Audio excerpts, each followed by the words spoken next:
Ark Raiders has dozens of hidden Easter eggs and buried lore details scattered all across its ruined world, and this video is your complete, unhurried guide to understanding every secret the developers left behind for those willing to look closely. So I put this video together because I spent a long time going through Ark Raiders and kept noticing things that nobody seemed to be talking about. Little environmental details, cryptic symbols on walls, items placed in spots that felt deliberate rather than random. At some point I had enough material that it made sense to just sit down and put it all together in one place.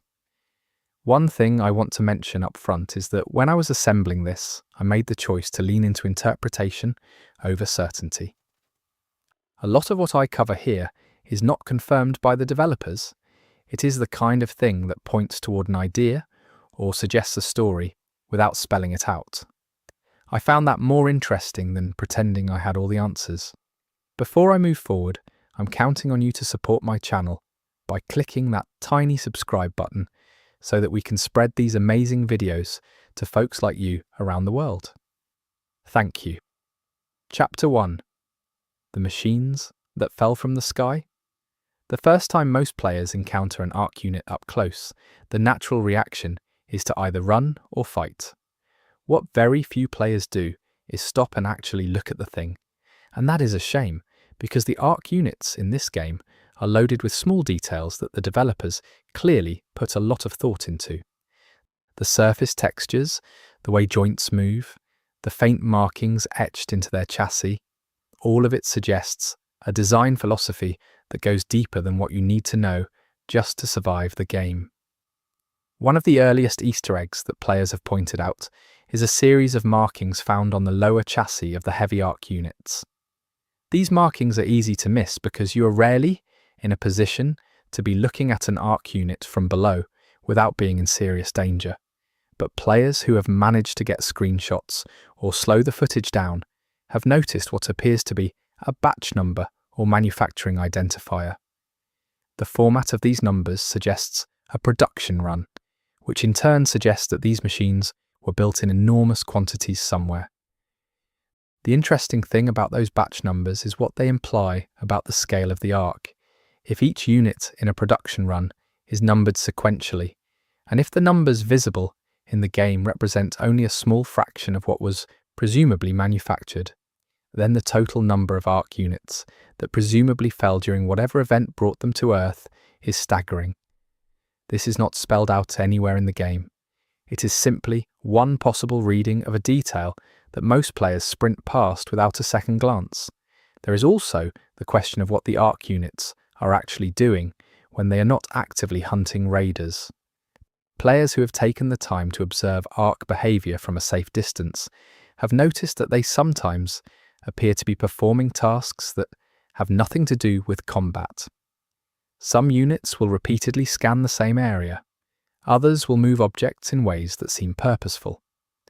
One reading of this behavior is that the Ark are following an agenda that predates their arrival on Earth, and that the presence of raiders is something they are dealing with incidentally rather than as their primary function. The idea that the Ark have a primary function beyond destroying anything human is one of the more compelling threads in the game's lore. Several environmental details scattered across the map seem to support the idea that the machines are collecting or cataloguing something. There are areas where Ark units will congregate near certain types of debris or wreckage in ways that seem non-random. Whether this is intentional game design communicating a narrative or simply AI behavior that players have overinterpreted is genuinely hard to say. What does seem intentional is the way some Ark units appear to have been in the game world for a very long time before the players arrive. The degree of weathering on certain units, the rust and erosion patterns, the plant growth that has accumulated around some of the stationary units. All of this points toward a timeline where the Ark have been present on Earth for decades rather than years.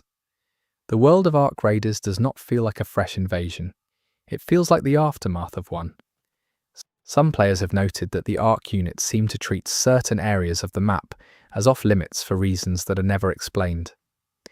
There are locations where you simply do not see Ark patrols, even though the surrounding areas are heavily monitored. One interpretation is that these are areas the Ark consider already processed or catalogued, with no further attention required. Another reading is that something in those areas is protected, though protected by whom or for what purpose the game does not say. The visual design of the Ark units themselves contains what some players believe to be intentional homages to earlier science fiction.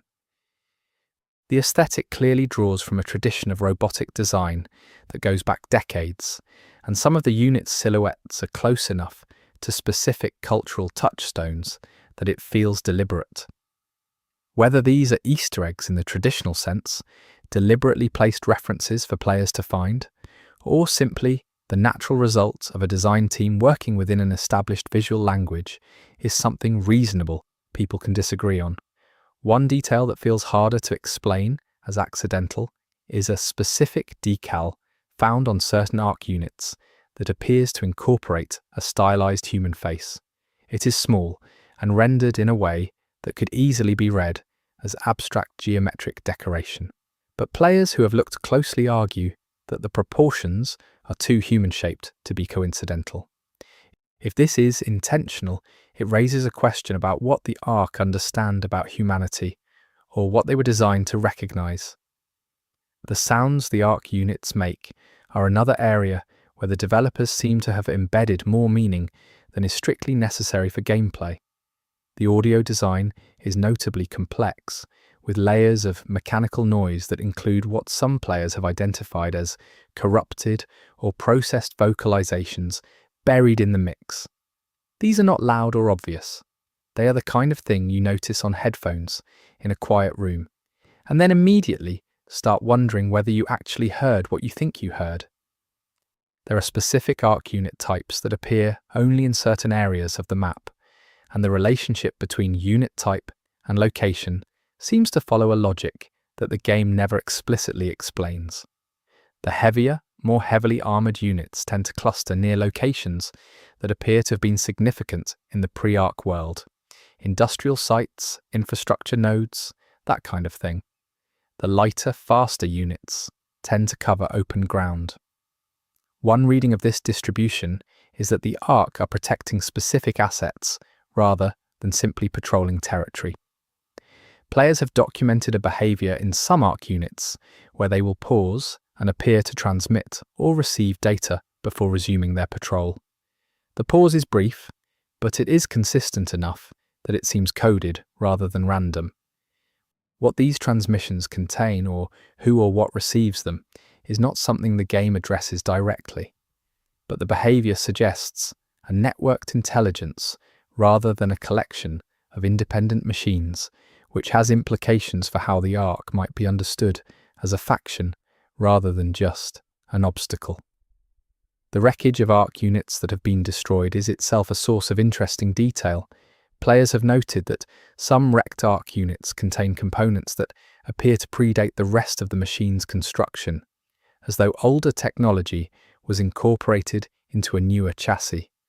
This could simply be a texture oversight, or it could be a deliberate suggestion that the Ark have been adapting and incorporating materials they find on Earth into their own systems. One of the more persistent theories in the community involves a particular pattern of Ark unit deployment that appears around certain map locations only at specific times. Players have argued over whether this deployment pattern corresponds to in-game environmental cycles or to something else entirely, and the debate is interesting because neither side has been able to fully disprove the other. The pattern, if it exists, would suggest that the Ark are responding to something that the player cannot directly observe. The colour variation in Ark units is something that the game touches on, but does not fully explain.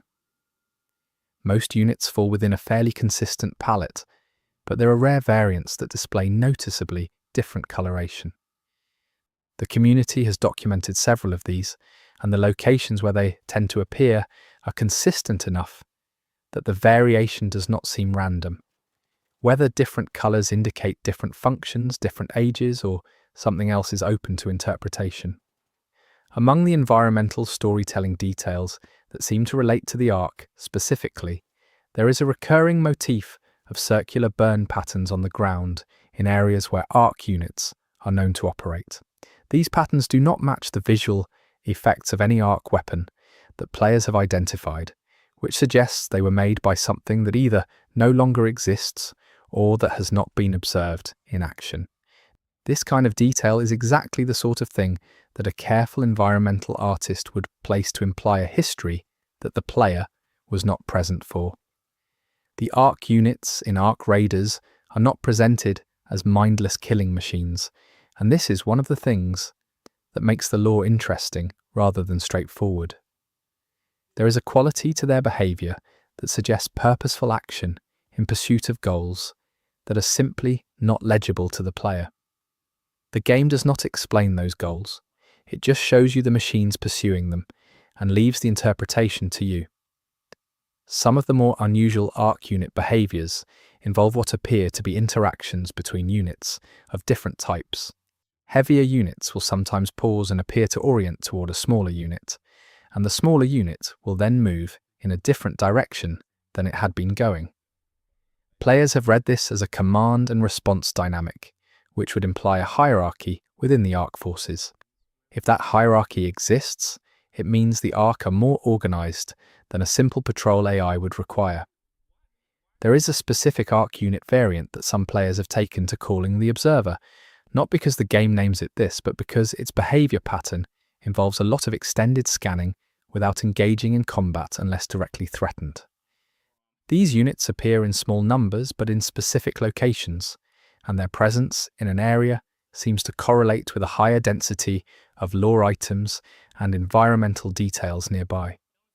This has led some players to suggest that the Observer units are themselves marking locations of interest, essentially functioning as lore signposts. The scale of the Ark presence in the game world is something that the environmental design communicates without ever stating directly. The sheer volume of Ark-related damage to the landscape, the scorched earth, the collapsed structures, the craters, implies an event or series of events that was catastrophic on a level that human civilization has never recovered from. The game does not show you that event. It just shows you what the world looks like in its wake and lets you do the math. One persistent observation from the community involves the way Ark units respond differently to different types of noise. Sound is, of course, a major gameplay mechanic, but players have noted that certain specific sounds seem to trigger behaviours in Ark units that go beyond the simple alert system. Some have argued that particular frequencies cause Ark units to perform behaviours that look almost like distress responses. If this is intentional, it suggests something about the Ark's perceptual systems that the game does not spell out. The debris fields in and around known Ark activity zones contain items that do not clearly belong to the pre-Ark human world or to the Ark themselves. Some of these items appear to be components of systems that do not match any technology the player can interact with or research. The community has catalogued these, and there are a number of them that consistently appear near specific types of Ark units, which has led to theories about what the Ark are building or assembling in the areas they control. Ark unit patrol paths are generated with enough complexity that simple observation of a few passes rarely reveals the full pattern, but players who have dedicated time to mapping patrol routes have found that in certain areas the patrol paths converge on a central point that the units never actually reach. They approach, turn and move away repeatedly, as though the destination is there but unreachable. Whether this is a pathfinding limitation or an intentional behavioural quirk is genuinely unclear. The game's map contains several areas that appear to have been specifically constructed or modified by the Ark since their arrival, rather than simply being locations they occupy.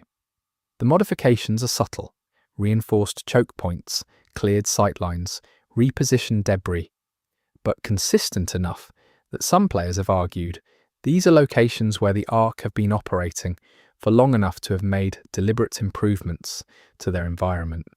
This would suggest a degree of intentional territorial development that goes beyond simple patrol behaviour.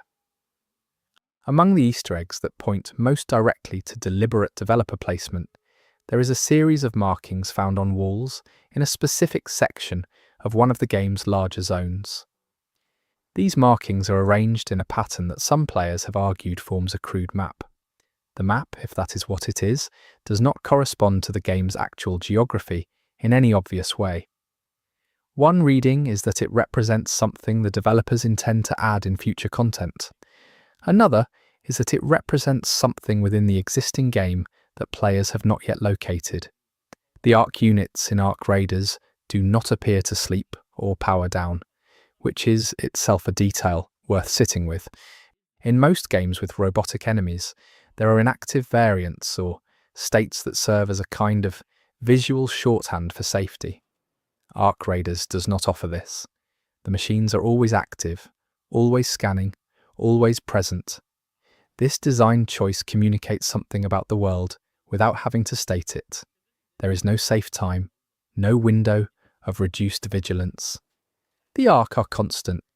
Some community members have spent considerable time analysing the audio of Ark unit transmissions, the sounds they make that are not combat related, and have attempted to identify patterns or structures in the noise. The results have been inconclusive, but interesting. Some players claim to have identified repeating elements in the transmissions that could be interpreted as a rudimentary language or code. The developers have not commented on this, which is either because it's not there or because they prefer not to spoil it. The game contains several pieces of readable text scattered throughout the environment, and a small number of these contain direct or indirect references to the Ark that are not connected to any quest or objective. These are the kind of environmental text that many players read once and move past, but, taken together, they suggest a body of human knowledge about the Ark that was accumulated over time and then largely lost. One of these texts references an early attempt to communicate with an Ark unit, the outcome of which is not described. The heaviest Ark units in the game, the ones that present the greatest threat to players, are also the ones that show the most evidence of long-term exposure to the environment. The weathering on these units is significant, and in some cases structural damage that has been partially repaired or compensated for is visible. This suggests that these units have been operating continuously for a very long time, and that the Ark have some capacity for self-repair or maintenance. Whether this maintenance is performed by other Ark units or by some system the player never sees is not made clear. There is a location in the game where the remains of what appears to be a much older Ark unit can be found. This unit is different in design from any unit the player encounters as a threat, and the design differences are significant enough that some players have argued it represents an earlier generation of Ark technology. If this is the case, it suggests that the Ark have been visiting or occupying Earth for much longer than the events of the game would initially imply. One of the most discussed Easter eggs in the Ark Raiders community involves a specific sequence that can be triggered by interacting with certain objects in a particular order in a specific area of the map. The sequence does not provide a reward in the traditional gameplay sense. What it does is change the behaviour of nearby Ark units in a way that is subtle but consistent across multiple player reports. The nature of this behavioural change has led to theories about what the interaction is communicating about the Ark's relationship to that specific location. The game's visual design language distinguishes between human-made objects and Ark-made objects in ways that are usually clear, but there are a small number of objects in the world that appear to fall into neither category cleanly. These ambiguous objects are placed in specific locations that tend to be near both human debris and Ark activity. Whether they represent a third faction, an earlier phase of the Ark, or something the developers have not yet addressed, is a question the community returns to regularly. Among the details that suggest careful environmental storytelling there is a series of photographs, actual in-game objects the player can pick up and examine, that depict locations in the game world as they appeared before the Ark arrived. Several of these photographs show the same location from slightly different angles or at different times of day, and when you compare them to the current state of those locations in the game, the degree of destruction is striking in a way that simple description does not capture. You have to see the before and after, side by side, to feel the weight of it. The Ark units seem to have a specific response to fire, which is not one of the player's primary tools but is present in the environment in various forms. Some players have noted that Ark units appear to prioritize the suppression or avoidance of fire in ways that go beyond simple pathfinding. This behavior, if consistent, suggests a vulnerability or programming constraint related to heat that could have implications for how the Ark were originally designed and what they were designed to protect or preserve. One theory that has circulated in the community for some time involves the idea that the Ark are not all part of a single unified force, but instead represent multiple competing or parallel programs that arrived together and have been operating in parallel since. The evidence for this is largely interpretive. Differences in patrol behavior, apparent territorial disputes between unit types, but it is compelling enough that it has not been dismissed out of hand. If true, it would change the way you think about almost everything else in this list. The ruins of pre-Ark structures in the game contain a surprising amount of intact material, given how long the Ark are implied to have been present. This observation cuts against the idea of a total and immediate devastation, and instead suggests either a slower process of destruction or a deliberate decision by the Ark to preserve certain things. Players who have mapped the distribution of intact versus destroyed structures have noted patterns that could be consistent with selective rather than indiscriminate damage. There are a small number of Ark units in the game that appear to have been modified in some way that distinguishes them from others of the same type. The modifications are visible in the form of added components or structural changes that do not appear on standard units. Whether these are modifications made by the Ark themselves or modifications imposed from outside is not something the game addresses, but the existence of modified units suggests a process of ongoing adaptation within the Ark presence on Earth. The game includes a mechanic where players can recover Ark components and use them in crafting or research. The flavor text attached to these components, brief descriptions that appear when you examine them, contains a significant amount of implied lore. Taken as a whole, the component descriptions suggest a manufacturing origin for the Ark that is more complex than a simple alien technology narrative would require. Some descriptions reference materials and processes that are consistent with Earth origin manufacturing at a scale that humanity has never actually achieved. One of the quieter Easter eggs in Ark Raiders involves the star maps visible in certain locations, places with enough sky visibility and enough undamaged infrastructure that looking up at night provides a clear view. Players have argued that the star configurations visible in these locations do not match any Earth-visible star pattern from the present day, and have offered interpretations ranging from a distant future timeline to a different astronomical location entirely. The developers have not addressed this observation. The behavior of Ark units in the rain, and the game does have weather systems, is something that players have noted differs from their behavior in dry conditions. The differences are subtle but consistent: slightly altered patrol patterns, different response times, changed priority targeting. One reading of this is that the Ark units have sensors optimized for a different environment than Earth's weather systems, and that rain specifically introduces a kind of interference in their perception. Another reading is simply that the developers implemented weather effects on AI behavior for realism.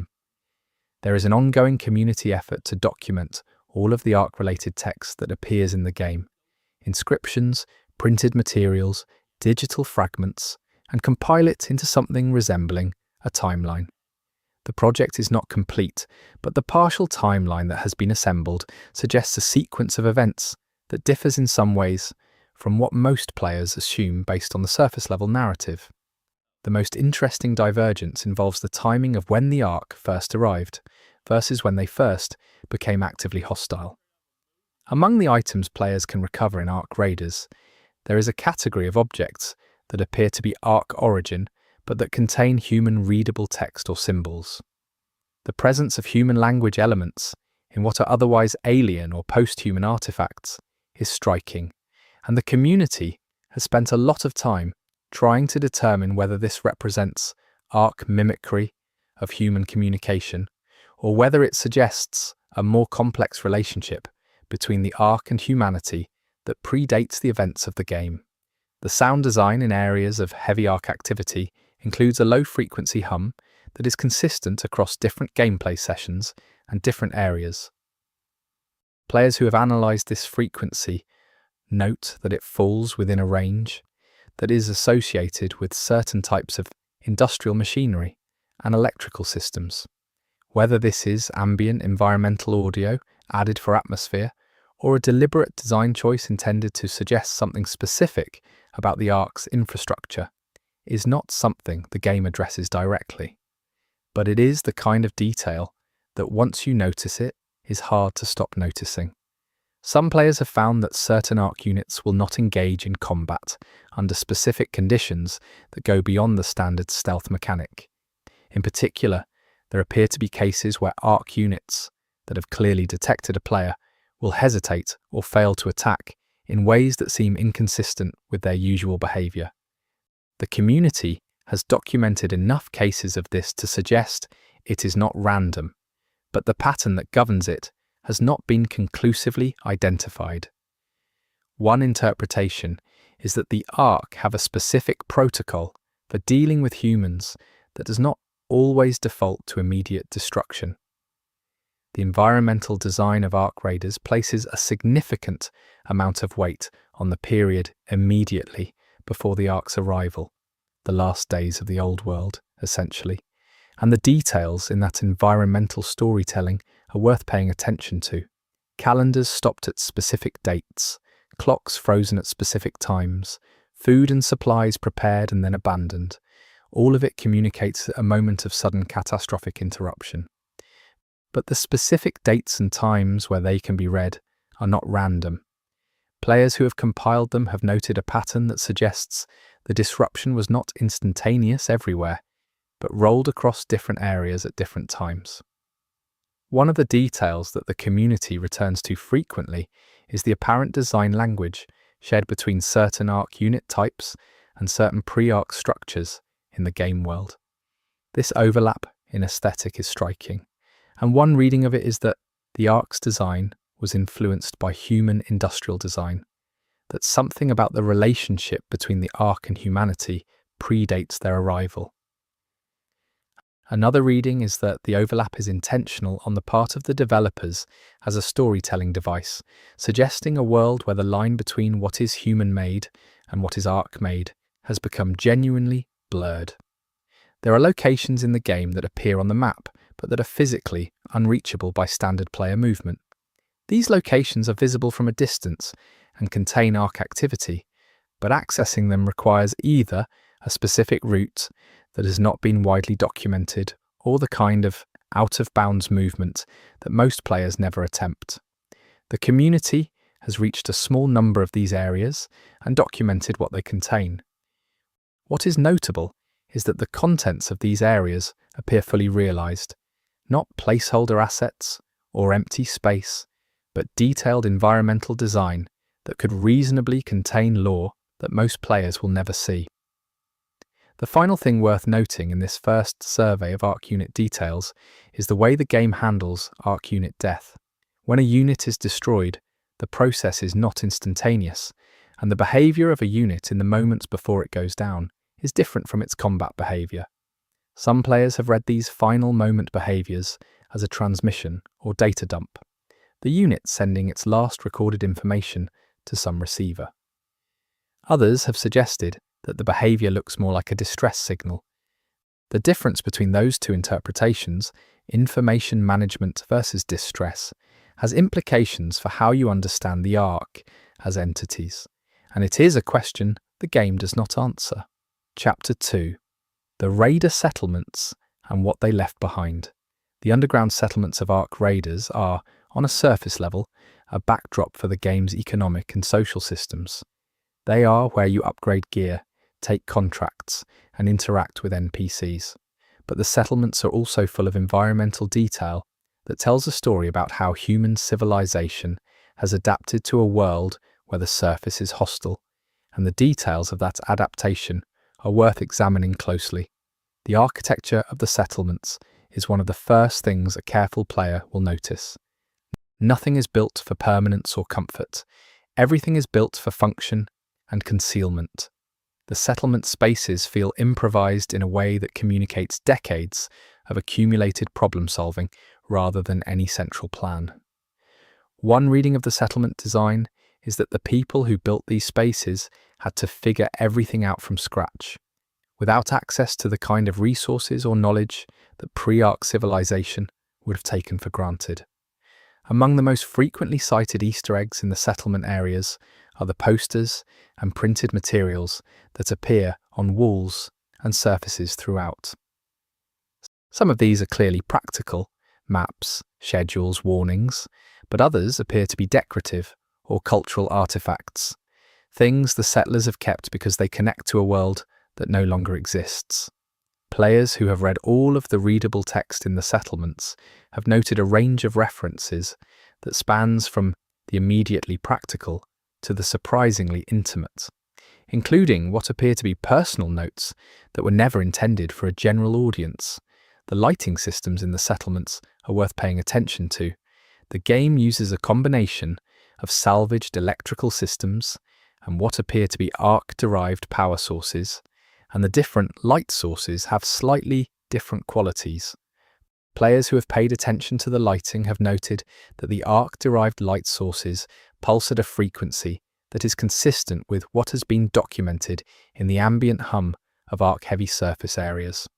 Whether this is a detail the developers intended to communicate a specific idea, that settlement inhabitants are literally living in a system powered by their enemy's technology, or a coincidence of audio design, is hard to say. One of the more touching Easter eggs in the settlement areas involves a series of children's drawings that appear in a specific residential section of one of the underground spaces. The drawings depict, in the way that children's drawings do, simplified versions of the world as the child who made them experienced it. Some of the drawings show the surface rendered in a way that makes it clear the child has never actually been there. The sky's the wrong colour, the Ark units are shown as simple shapes, while others show the settlement itself in a way that has a warmth and familiarity that is genuinely affecting.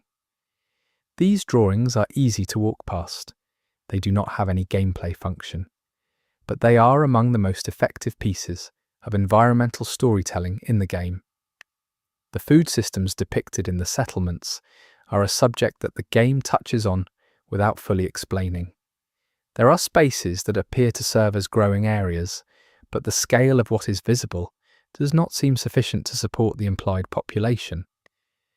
There are also stockpiles of what appear to be processed or preserved foods, and the variety of these stockpiles suggests a supply chain that goes beyond simple surface scavenging.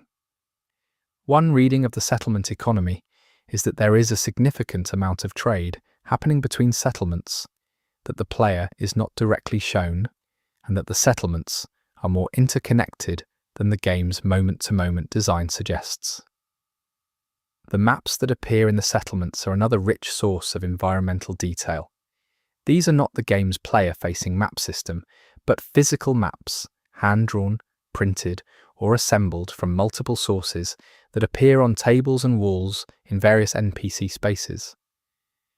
The geography depicted in these maps does not always match the game's actual map, and the discrepancies have been the subject of community discussion. Some players have argued that the settlement maps show areas of the game world that have not yet been made accessible to players. Others have suggested that the discrepancies represent outdated information, maps made from memory or second-hand reports rather than direct observation. One of the recurring motifs in settlement design is the presence of personal shrines or memorial spaces, collections of objects that appear to have been gathered in remembrance of specific people or events. These spaces are always personal and always specific, with objects that clearly relate to a particular life rather than a general sentiment. Players who have examined the objects in these memorial spaces closely have found that some of them contain readable text or identifiers that, if compiled, seem to tell a coherent story about a specific individual. Whether this is intentional character building by the developers or a pattern matching exercise by the community is a line that is genuinely hard to draw.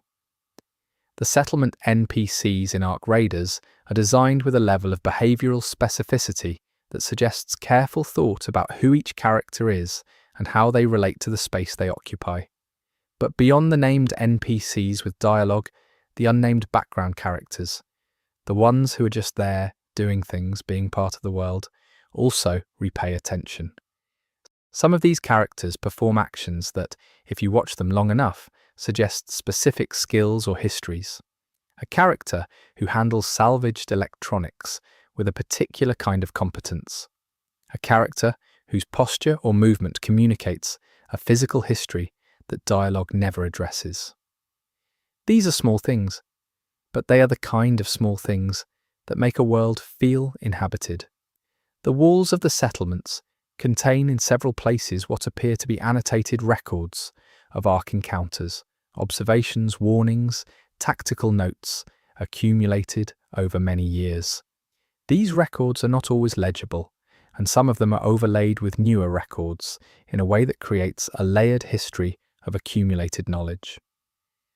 Players who have taken the time to read as much of this material as possible have noted that the oldest records, the ones visible beneath layers of newer text, contain descriptions of Ark behaviour that does not match what the player observes in the current game.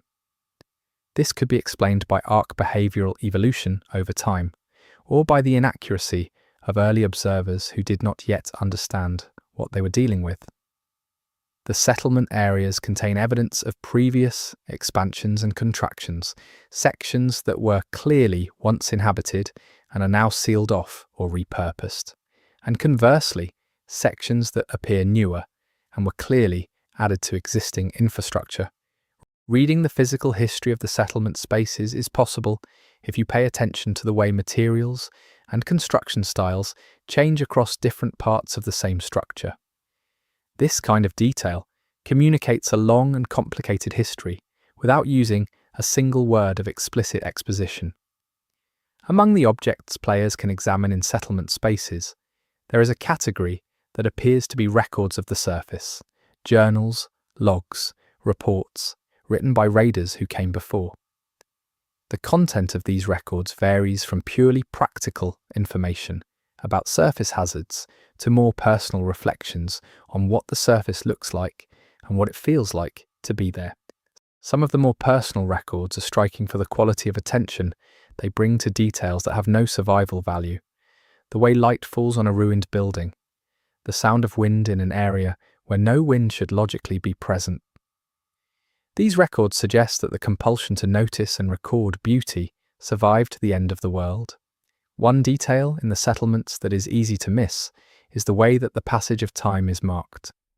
Most of the settlement spaces do not have functional clocks or calendars, but there are other markers, scratched tallies on walls, worn spots in floors, accumulated wear on frequently used surfaces, that suggest a continuous habitation over a very long period.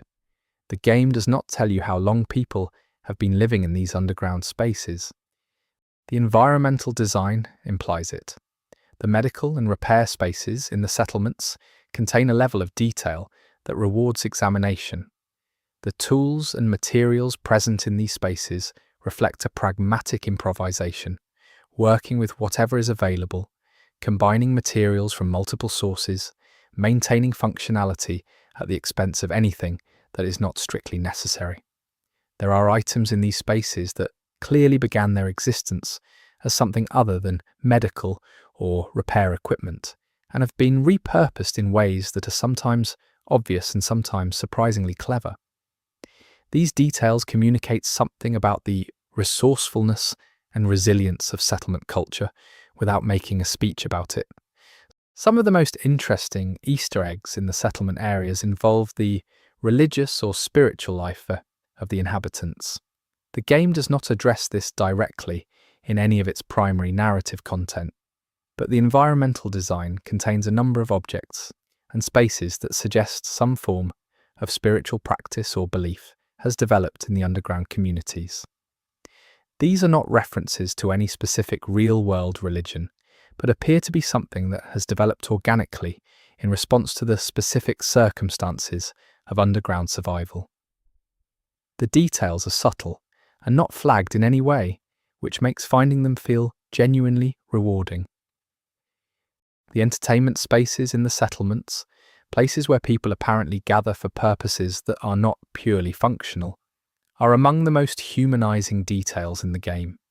The specific forms of entertainment depicted, the kinds of games and stories and activities that appear to be practiced, tell a story about what people need when survival is the baseline condition of their existence. There is humor in some of these spaces. There is genuine warmth. The game is not unrelentingly grim, and the entertainment spaces are where that is most evident.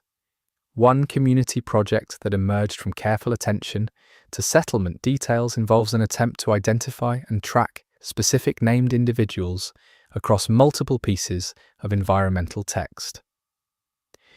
The project began when a player noticed that a name mentioned in a document in one settlement area also appeared in what seemed to be a reference in a different area of the game.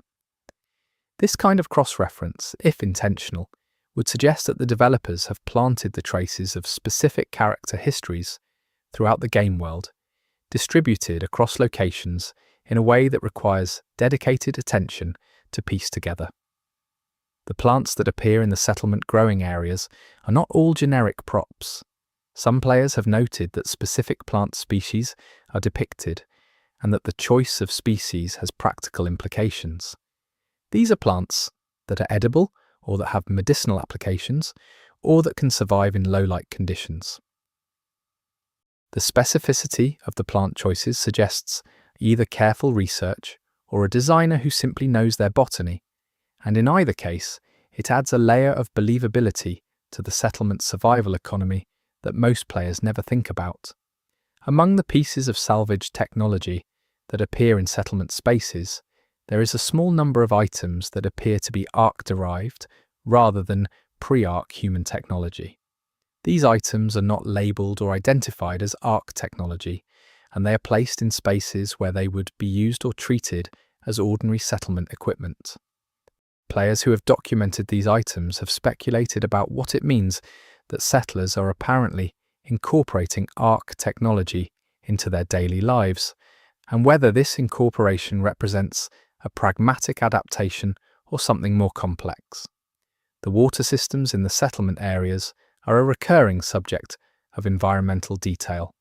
Clean water is clearly a limited and valued resource, and the systems developed to collect, purify, and distribute water are depicted with a specificity that suggests real thought about the practical challenges involved. There are areas where the water systems appear to be failing or in need of repair, and the improvised fixes visible in these areas tell a story about the constant maintenance required to keep a hidden, underground community alive. One of the Easter eggs that is specifically about the relationship between settlements and the surface involves a series of what appear to be periscope or observation mechanisms, devices built into the settlement structure that allow for monitored visual access to the surface without requiring anyone to actually be on the surface. These devices appear in several settlements, and the views they provide, where they can be observed by the player, include areas of the surface that correspond to identifiable game locations. The details visible through these observation mechanisms sometimes include arc units or surface details that suggest the settlers have a far more comprehensive picture of surface activity than any individual raider could acquire.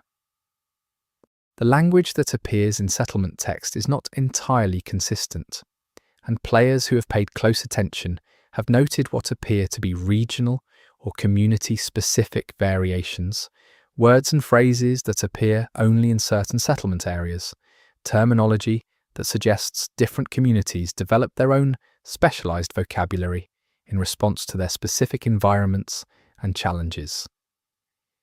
This kind of linguistic drift, if intentional, suggests a significant period of relative isolation between different underground communities, which has implications for how the settlement network actually functions.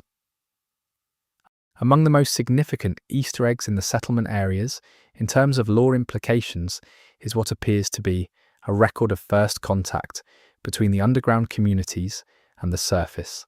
This record is not clearly labelled or highlighted, and some players have questioned whether it is actually what it appears to be. But the content, taken at face value, describes an early encounter between pre-settlement humans and the Ark in terms that suggest the encounter predated the establishment of any organised underground infrastructure. If this record is authentic within the game's fiction, it implies a founding mythology for the settlement culture that the game's main narrative never directly addresses. The personal spaces occupied by NPCs in the settlements, the areas where named characters sleep, work and keep their possessions, contain details that expand on those characters in ways that the dialogue system never quite reaches. The objects a character chooses to keep, the way their space is organised, the evidence of what they do when they are not interacting with the player, all of this communicates personality and history. Some of these details directly contradict or complicate things characters say in their dialogue, which the community has read as either intentional characterization or continuity errors, depending on the player. The game's handling of death within the settlement community is something that appears in the environmental design without ever being made explicit in the narrative. There are spaces that seem to serve memorial functions, objects that appear to be kept in memory of people who are no longer present, and in some cases, what appear to be records of individuals whose settlement roles are noted as vacant. The picture that emerges from compiling these details is of a community that has lost significant numbers of people over a long period, and that has developed specific practices for acknowledging and processing those losses. One of the quieter details in settlement spaces involves the evidence of creative work, not just the practical arts of survival, but things made purely for aesthetic or expressive purposes. There are examples of what appears to be visual art, music-related objects, and written work that serves no practical function, but is clearly valued by someone. The presence of this kind of creative work in a context defined by scarcity and danger is one of the ways the game communicates the persistence of human complexity, even in the most constrained circumstances.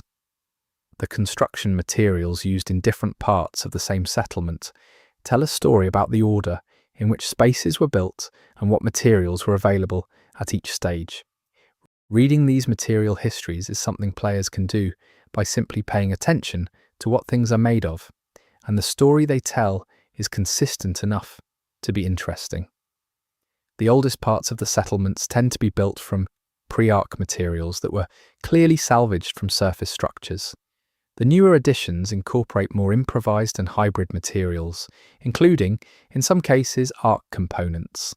There are locations within the settlement areas where the ambient sound design changes in ways that are subtle but noticeable on headphones. These sound changes occur near specific architectural features or objects, and the community has speculated about whether they represent a functional design detail, suggesting that these locations have different acoustic properties, or an intentional audio Easter egg, marking something of narrative significance. In at least one case, the location where the ambient sound changes correlates with a piece of text that references an event of apparent historical importance to the settlement community. The settlement areas contain a number of objects that appear to have been brought from the surface rather than manufactured underground. These surface objects are integrated into settlement life in ways that suggest they are valued, perhaps as connections to the world above, or as functional tools that cannot be replicated underground.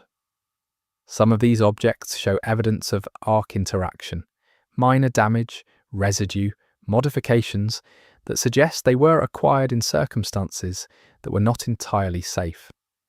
The fact that people went to the trouble of bringing these specific objects back implies a value that is not always obvious from the object itself. Among the things players have noticed in settlement environments, one of the more unexpected is evidence of what appears to be inter-settlement communication, physical messages, tokens, or records that originate in one settlement and have made their way to another. The content of these communications, where it can be read, suggests a level of coordination and information sharing between settlements that the game's main narrative does not address directly. Whether this represents an organized network or a more informal exchange is not clear, but either way it implies connections between communities that exist below the surface of the game's depicted social world. The game's settlement areas contain, in several locations, objects that seem to have been deliberately hidden rather than simply stored. These concealed objects are in places that would not be natural storage locations, and they tend to contain information or items that have a specificity suggesting personal significance. Players who have found and documented these hidden objects have noted that some of them appear to relate to each other in ways that suggest the same person hid multiple things across multiple locations. Whether this cross-location hiding was for security purposes or for reasons the game does not explain is one of the more intriguing open questions in the community. The tools available in settlement crafting and maintenance spaces tell a story about what skills the settlement community values and how those skills have evolved over time. The older tools tend to be repurposed versions of pre-Ark equipment, modified for new purposes, with varying degrees of sophistication. The newer tools, where they can be identified as such, often incorporate techniques or materials that suggest a gradual development of specifically underground adapted skill sets. This evolution of craft, visible in the tools themselves, communicates a history of practical problem solving that spans generations. One of the details that has generated the most community discussion involves a specific area in one of the settlements that appears to have been sealed off from the rest of the accessible space. The sealing appears intentional and relatively recent, based on the condition of the materials used. Players who have managed to get visual access to the sealed area from adjacent spaces report that it contains objects and text that suggest it was a meeting or planning space of some kind. The reason for sealing it is not addressed anywhere in the accessible game content. The settlement's relationship to time is something the environmental design touches on in ways that feel deliberate. The markers of time that do appear, worn surfaces, accumulated maintenance, layered text, suggest a community that has been underground for a very long time. But there are also markers suggesting that some members of the community have a very poor sense of how much time has passed, or deliberately avoid tracking it. This temporal uncertainty, embedded in the environmental design, suggests something about the psychological experience of long-term underground existence that the game's narrative never states directly. Among the practical details of settlement life that the environment depicts, the security systems and early warning mechanisms are particularly interesting. These systems are crude by pre-Ark standards, but elaborate by the standards of what could be built from available materials in a concealed underground space. The sophistication of these systems, readable in the physical evidence of how they are constructed and deployed, suggests that the settlement community has had significant experience with the kinds of threats that require this level of vigilance. The threats are not named. The preparations for them are extensively documented. The game contains a number of settlement areas that appear to be connected by passages or routes that are not shown on the player-facing map. Some of these passages are accessible and have been documented by players, while others are implied by architectural features without being directly accessible. The existence of these unmapped routes suggests a settlement geography that is more complex than the game's navigational systems represent, and one reading of this complexity is that the settlers maintain deliberate ambiguity about the full extent of their infrastructure as a security measure. One of the recurring Easter eggs in settlement areas involves the numbers and symbols that appear in what seem to be administrative or logistical contexts, records of supplies, population counts, resource allocations. These numbers, taken at face value, suggest a settlement economy that is operating at a very fine margin, with very little surplus and very little redundancy. The picture they paint of settlement life is one of constant, careful management of extremely limited resources, which is a different picture from the one the game's more action-oriented systems might suggest. The game's handling of settlement history through environmental layering, the way older information and older objects persist beneath newer layers, creates a kind of archaeological record that players can read if they pay attention. This record is not comprehensive or always legible, but it contains moments of surprising clarity where a specific event or change in circumstances can be read in the physical environment. The most striking of these moments involve visible changes in the settlement's spatial organization that suggest a specific disruption, a reorganization, a loss, a sudden change in circumstances, without naming what that disruption was. Among the small objects that populate settlement spaces and that most players never examine closely, there is a category of items that appear to be games or recreational objects, things made and used purely for play. These objects are notable both for the creativity they represent, since they are clearly handmade from available materials, and for what their specific designs suggest about the culture that produced them. Some of the games depicted appear to involve strategy or simulation, while others appear to be games of chance or dexterity. The specific games present in different settlements are not identical, which suggests different cultural developments in different communities. The settlement areas contain multiple instances of what appears to be a recurring symbol or sigil that does not correspond to any organizational identifier or practical sign that the community uses for functional purposes. This symbol appears in personal spaces, in decorative contexts, and occasionally in what appear to be more formal or institutional settings. Players who have compiled all of the instances of this symbol have noted that it appears most frequently near objects or spaces associated with events of apparent significance. Whether the symbol has a specific meaning within the game's fiction, or is simply a design motif that the developers use as a visual Easter egg, has not been determined. The evidence of formal education or knowledge transfer within the settlement community is one of the more touching details in the environmental design. There are spaces that appear to be used for teaching, with materials that suggest structured attempts to preserve and transmit pre-Ark knowledge to people who never experienced the world those systems described. The content of some of these teaching materials is visible, and the choices about what knowledge is considered worth preserving communicate something about the values of the community that chose to preserve it. The settlement areas contain, in their borders and transitional spaces, evidence of how the community decides what is inside and what is outside, how the boundary between settlement and not settlement is maintained and marked. These boundary markers are not always obvious, but they are present and consistent, and they tell a story about how a community maintains its sense of coherent identity when the conventional markers of belonging, geography, nation, shared history, are no longer available, The settlement community has developed its own answers to these questions, and those answers are visible in the physical environment for players who know to look.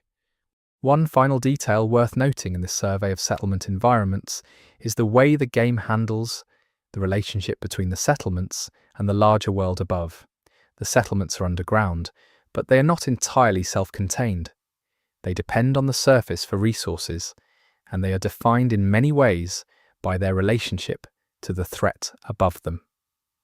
The environmental design of the settlements communicates this dependence and this orientation toward the surface in ways that go beyond the simple, mechanical fact of needing to go up there to get things. The entire spatial logic of the settlements, the way spaces are organized and prioritized, reflects a community that has organized itself around a specific relationship to a specific external reality. And that relationship, visible in every design choice, is the real subject of the settlement environments in Ark Raiders. Chapter 3: Symbols, Codes, and Cryptic Markings. Across the entire map of Ark Raiders, from the deepest settlement corridors to the most exposed surface zones, there is a consistent presence of markings that seem to carry meaning beyond their surface appearance. Some of these markings are clearly functional, directional indicators, warnings, identifiers used by the settlements or by Ark units, but others resist easy categorization, and it is in that resistant category that some of the game's most interesting hidden content lives. The most extensively documented category of cryptic markings in Ark Raiders involves a series of symbols that appear on surfaces throughout the map without any visible connection to the game's functional systems. These symbols are consistent in style across very different locations, which strongly suggests they were placed by the same agent or group. Players have documented enough instances of these symbols to establish a rough catalogue, and the catalogue reveals patterns in where specific symbols appear and what tends to be nearby when they do. One of the first things that stands out about the settlement-adjacent markings is that many of them appear to predate the settlement infrastructure around them. They are found beneath paint layers, under construction materials, in locations that would have been inaccessible once the surrounding structures were built. This suggests that whoever made these markings was in these spaces before the settlements were established, which immediately raises questions about who that might have been. The surface markings, those found on buildings, vehicles, and infrastructure above ground, are generally attributed to raiders, and many of them clearly are. The raider marking system is a functional one. Specific symbols mean specific things about safety, resources, Ark activity, and navigation. But mixed in with the functional raider marks is a subset of markings that do not correspond to any known element of the raider communication system. These non-functional surface marks are the ones that have generated the most community interest. Among the non-functional surface markings, there is a specific symbol that appears near a disproportionate number of significant lore locations. Players have documented its presence near entrances to underground spaces, near the ruins of pre-Ark infrastructure, and near a number of objects that contain readable lore text.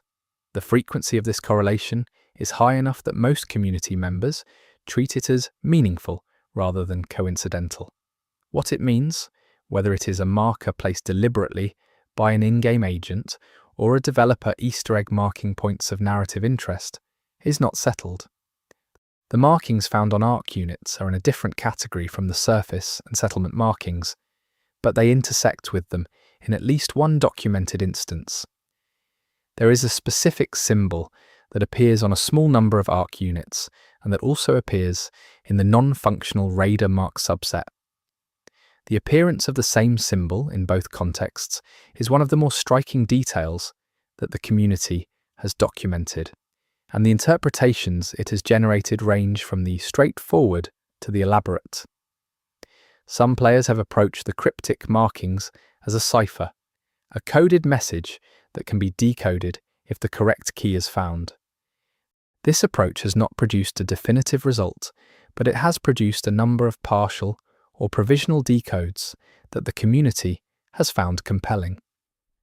The most widely accepted of these provisional decodes involves a cluster of symbols found in a specific underground location that, interpreted as a simple substitution cipher, yields a short phrase that references a specific event.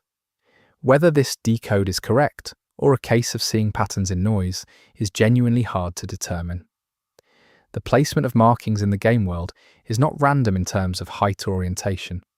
Players who have mapped the positions of documented markings have noted that they tend to appear at specific heights on surfaces and in specific orientations relative to compass direction.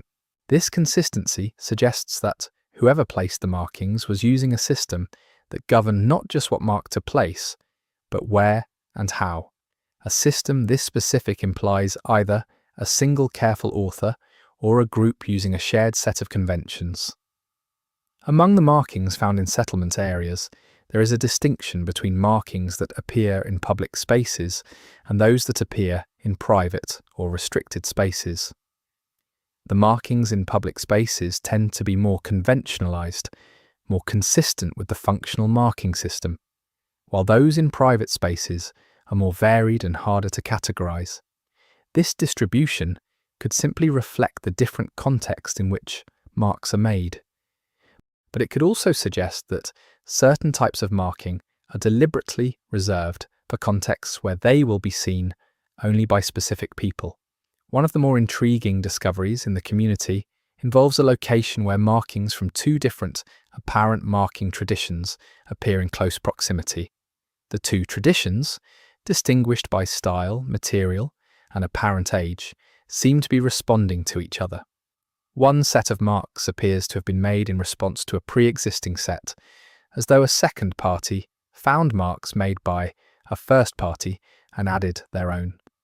The nature of the apparent response, whether acknowledging, questioning, or contradicting the original marks, is one of those things that the community has debated extensively without reaching consensus. The materials used to make markings vary considerably across the game world, and this variation is not purely aesthetic. Different marking materials have different implications about when the marking was made and under what conditions. Paint-based markings suggest access to manufacturing infrastructure. Scratch-based markings suggest improvisation or concealment. The material tells you something about the circumstances of the marking, and attending to material variation reveals patterns that purely visual analysis misses. In several documented cases, markings have been found that appear to have been deliberately obscured or erased. The obscuring is not always complete, and in some cases the original mark is partially recoverable. Players who have spent time recovering these partially obscured marks have found, in a number of instances, that the marks underneath are significantly different in style and apparent meaning from the marks used to cover them. Whether covering a mark represents censorship, security, or simply the reuse of surface space is not always determinable from the evidence available. Some of the most interesting markings in the game are the ones that appear to have been made in haste, quickly executed marks in locations that suggest the maker was not in a position to be careful or deliberate.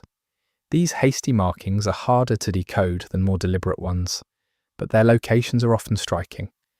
Several have been found in areas that would have been extremely dangerous to be in, which implies either desperation or a very specific kind of bravery on the part of whoever made them. The relationship between markings and the natural or environmental features near them is something that some players have begun to track. There are cases where markings appear to be placed in response to specific environmental features, a specific rock formation, a particular sightline, a water source, rather than on the most convenient or visible surface.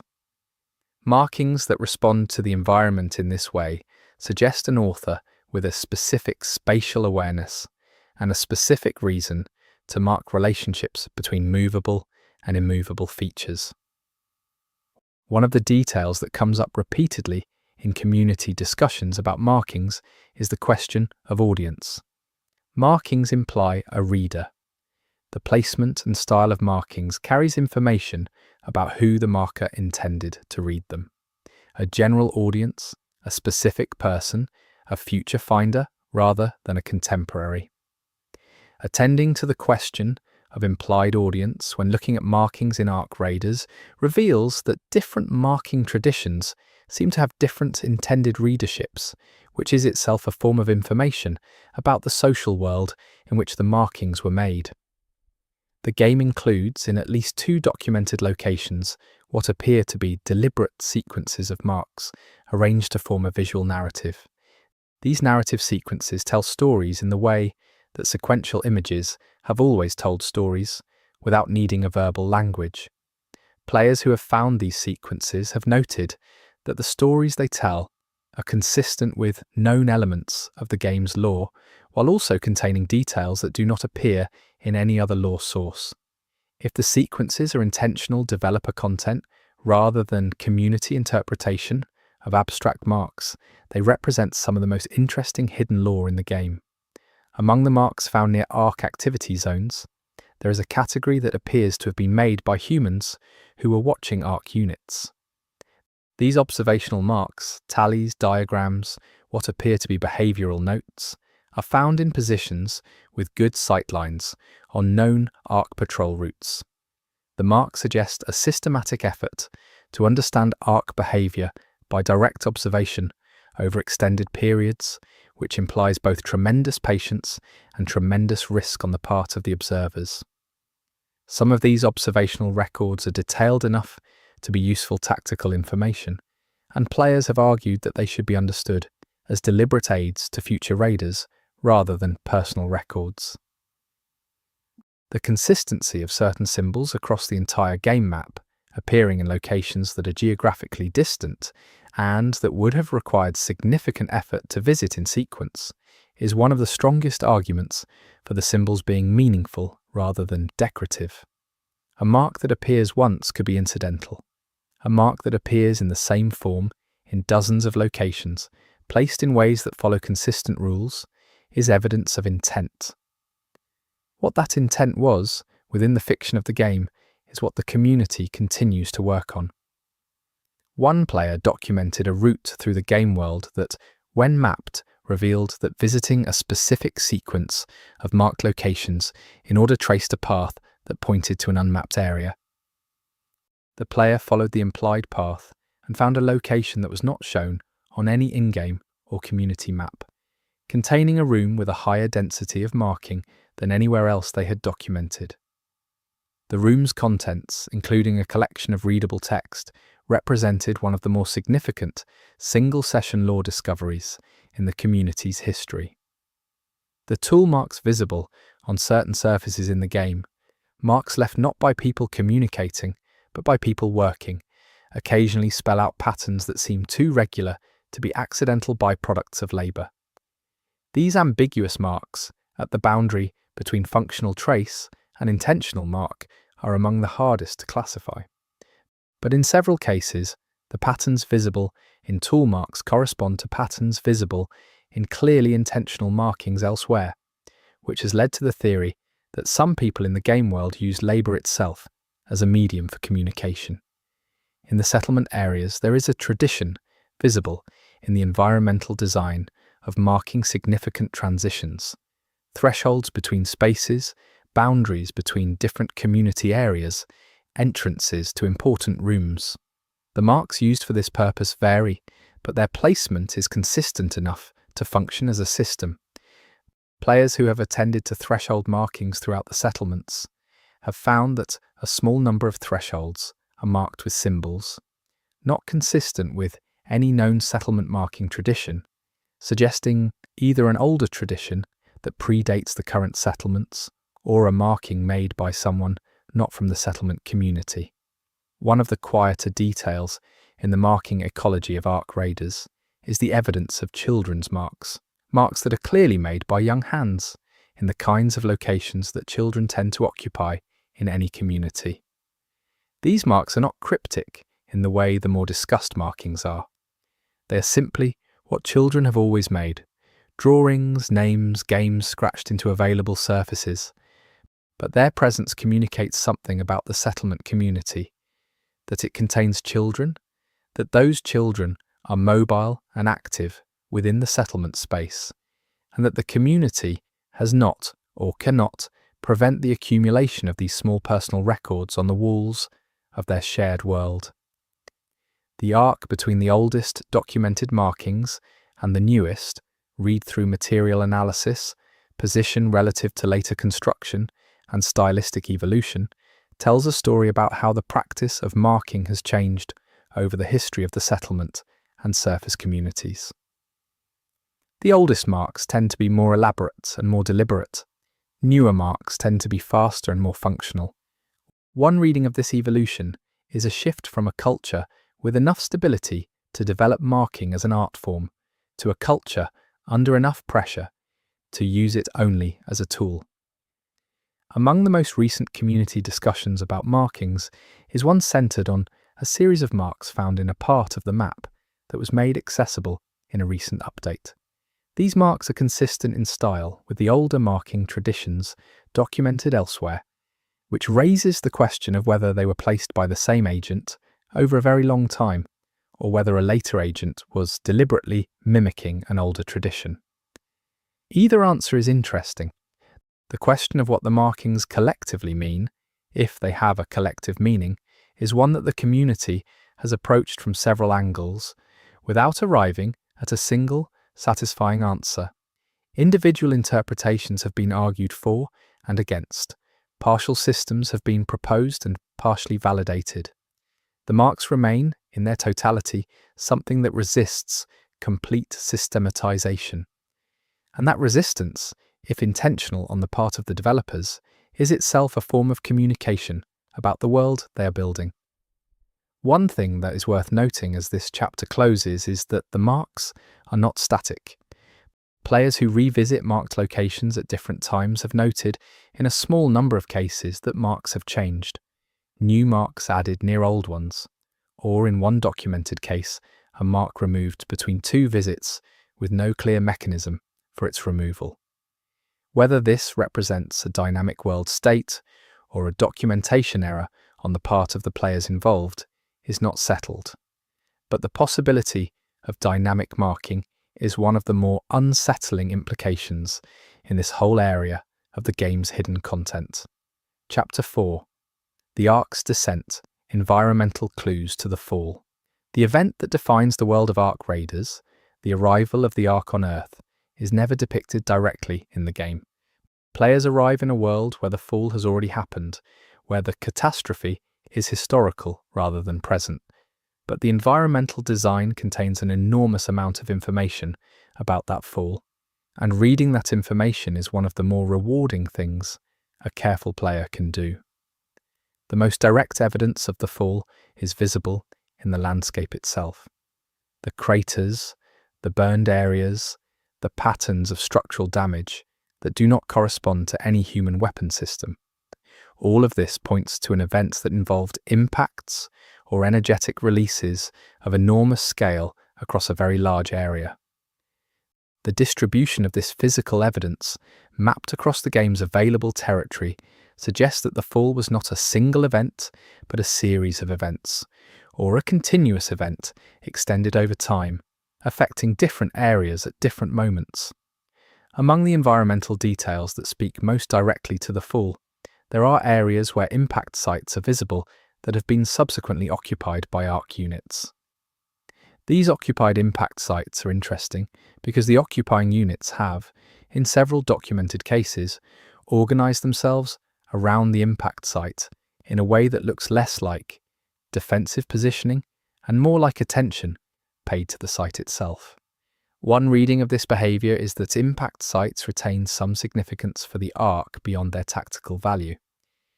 The debris field around certain impact sites contains fragments of material that do not clearly belong to any pre-Ark human technology. Players who have examined these fragments closely have documented a range of material properties, reflectivity, apparent density, surface texture, that place them outside the known categories of human manufactured material. Whether these fragments are remnants of Ark units destroyed on impact. Material from a larger Ark structure that broke up during descent or something else. The game does not specify. One of the most discussed environmental details related to the fall involves a series of photographs and visual records found in settlement areas that appear to depict the sky during or shortly after the fall. These records are partial and damaged, but the portions that are legible show a sky that is visually very different from the current in-game sky.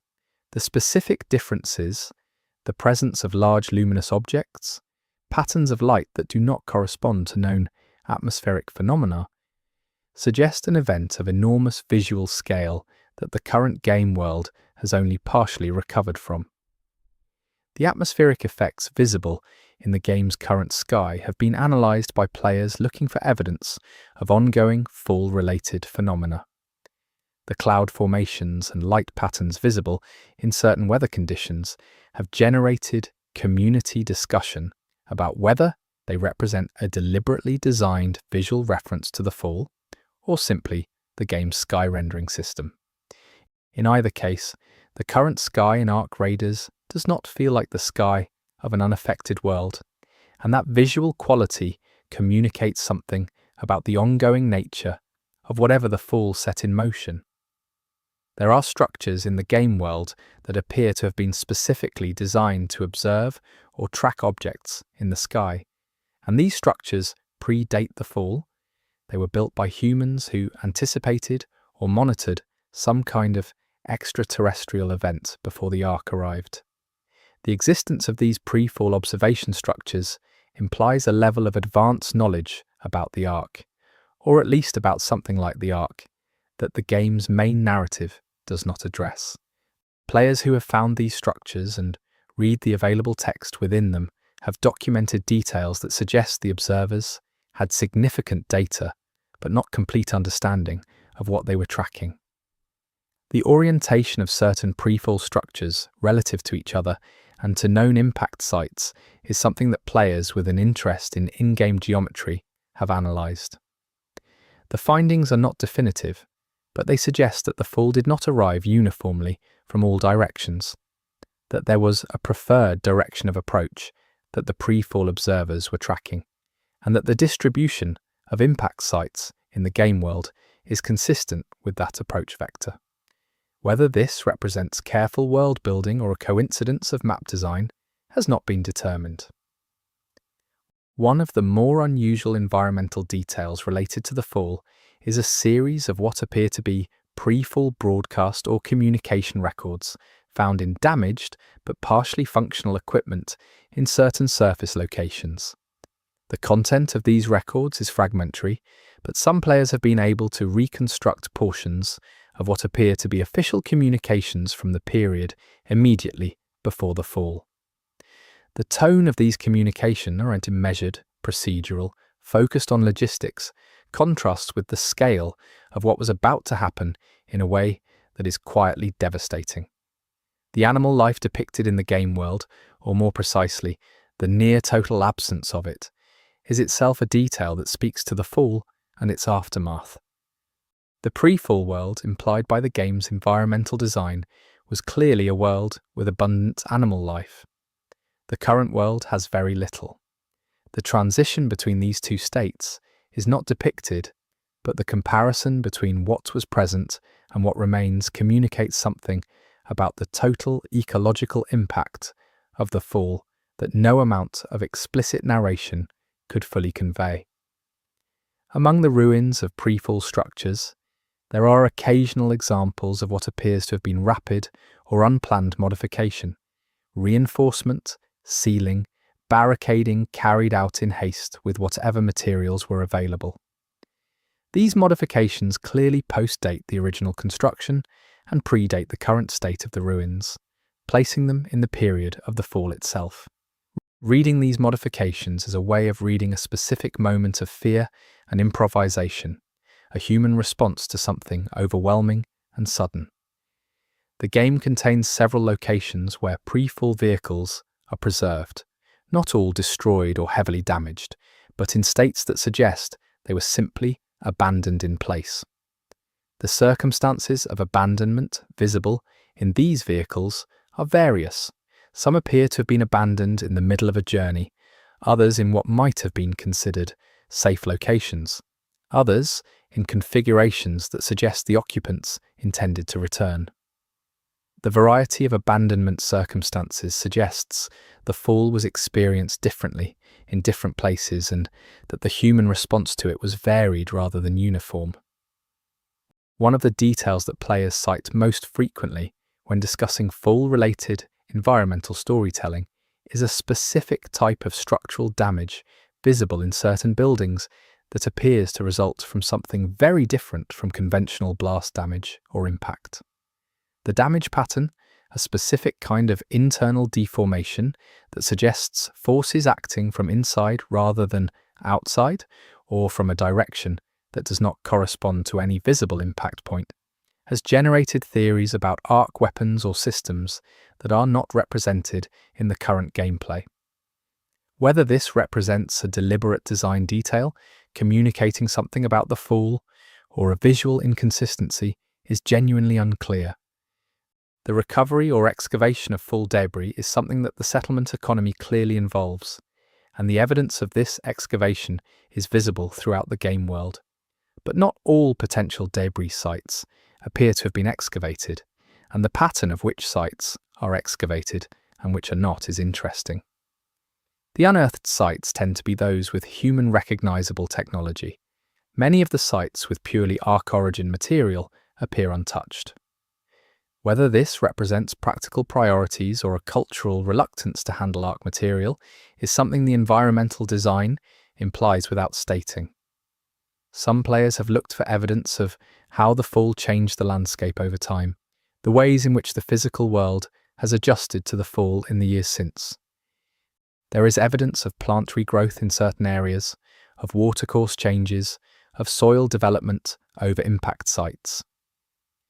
Reading this biological and geological recovery is one way to gauge the time elapsed since the fall, and the picture that emerges from these environmental markers is consistent with a period of decades rather than years, which aligns with other lore elements but is never stated directly. One of the more deliberately placed Easter eggs related to the fall involves a specific sky event that occurs at a particular time in the game's day and night cycle in a specific location. Players who are in this location at the right time can observe what appears to be a recurring atmospheric or astronomical phenomenon that has been interpreted as a trace of the fall itself, a continuing echo of whatever process brought the Ark to Earth. Whether this is a genuine game mechanic communicating lore or a visual effect that players have overinterpreted remains a subject of community discussion.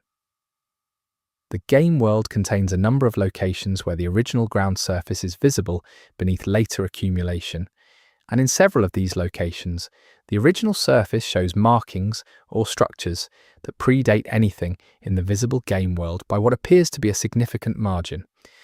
These below-surface features are not always accessible, but in cases where they can be observed, they add a dimension to the game's timeline that suggests the area has a complicated history extending well before the fall. Among the fall-related environmental details that the community has documented, one of the most striking involves a specific type of sediment that appears in areas around major impact sites. This sediment is visually distinctive and has been noted by players in multiple locations across the game world. The distribution of this sediment suggests a pattern that is consistent with a specific sequence of events during the fall, and players who have mapped it have found that it points towards certain areas of the map as having experienced the fall differently from others. The question of what the fall looked like to someone who was there, who saw it happen, is addressed indirectly by several pieces of environmental storytelling. Journals, records, and physical evidence of immediate human response all contribute to a picture of the fall as an experience that was overwhelming in a way that most people who went through it were unable to fully process or communicate. The records that do exist from the period of the fall tend to be brief, fragmented, and focused on immediate practical concerns, rather than the larger picture. This is realistic. It is also one of the ways the game communicates the scale of the fall without depicting it directly.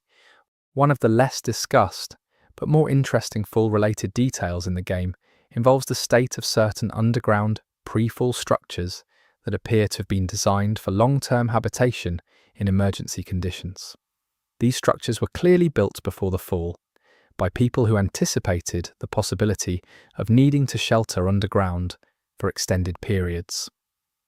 Their existence implies a level of pre-fall awareness about potential catastrophe that was organised and resourced rather than purely individual.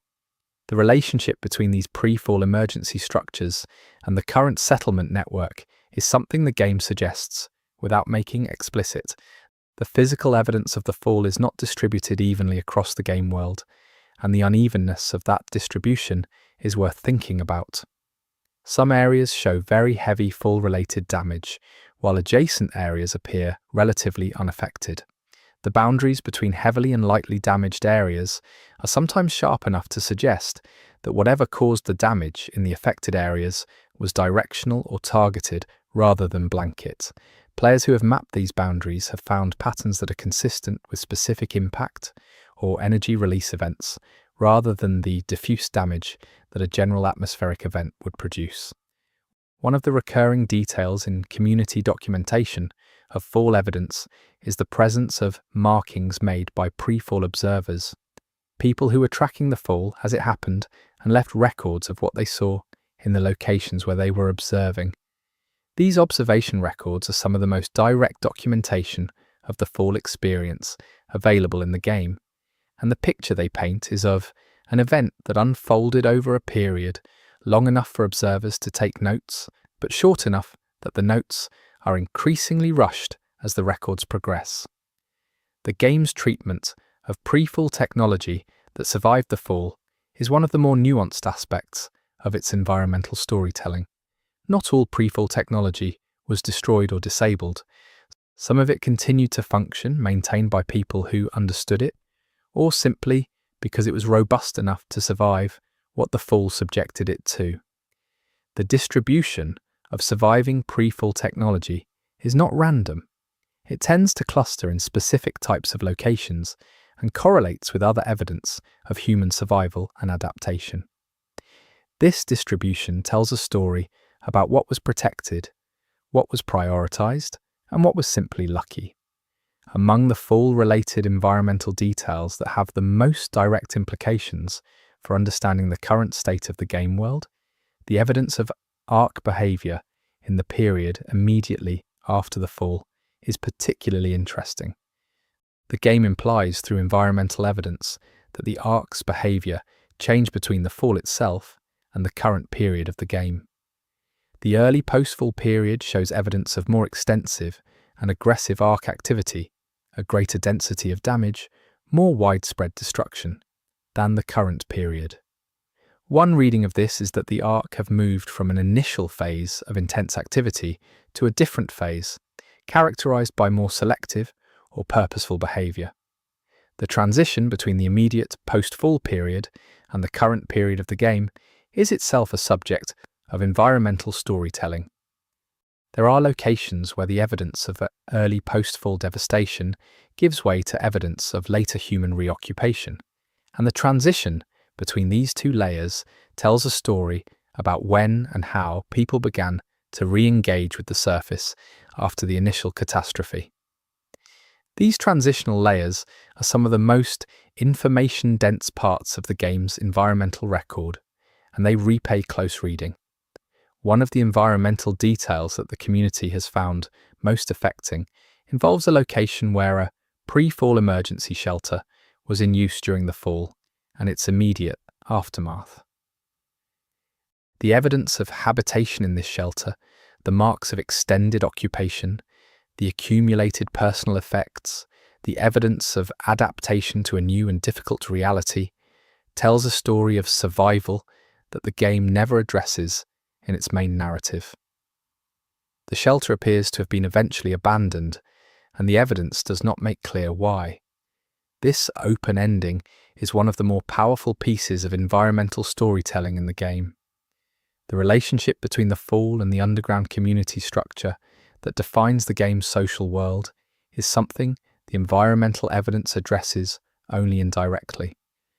But the evidence that exists, the dating of settlement establishment implied by construction materials, the records of early settlement decisions visible in the oldest and deepest layers of settlement infrastructure, suggests a process of community formation that began almost immediately after the Fall, and that drew on pre-existing social structures as well as improvising new ones. The settlements did not emerge from chaos. They were built by people who, even in catastrophic circumstances, understood how to organize. One of the most deliberately placed Easter eggs in this part of the game involves a location where a piece of pre-Fall infrastructure is still actively functional, not repurposed or modified by the settlers, but simply still running the way it was designed to run before the Fall. The persistence of this pre-Fall function in the midst of a world so thoroughly transformed by the Fall is striking. Players who have found this location have spent a lot of time trying to determine what the continuing function is and what it might imply about the pre-Fall world and its relationship to the current one. The Fall changed the physical geography of the game world in ways that are visible if you know what to look for. Watercourses were disrupted, soil compositions changed, elevations altered by impact-related processes. Reading the pre-Fall geography implied by the current landscape, working backward from what exists to what must have existed, is a way of accessing a version of the world that the game never shows directly. Players who have attempted this kind of geographic reconstruction have found that the pre-Fall landscape was significantly different from the current one in ways that have implications for where certain pre-Fall structures and resources might be located.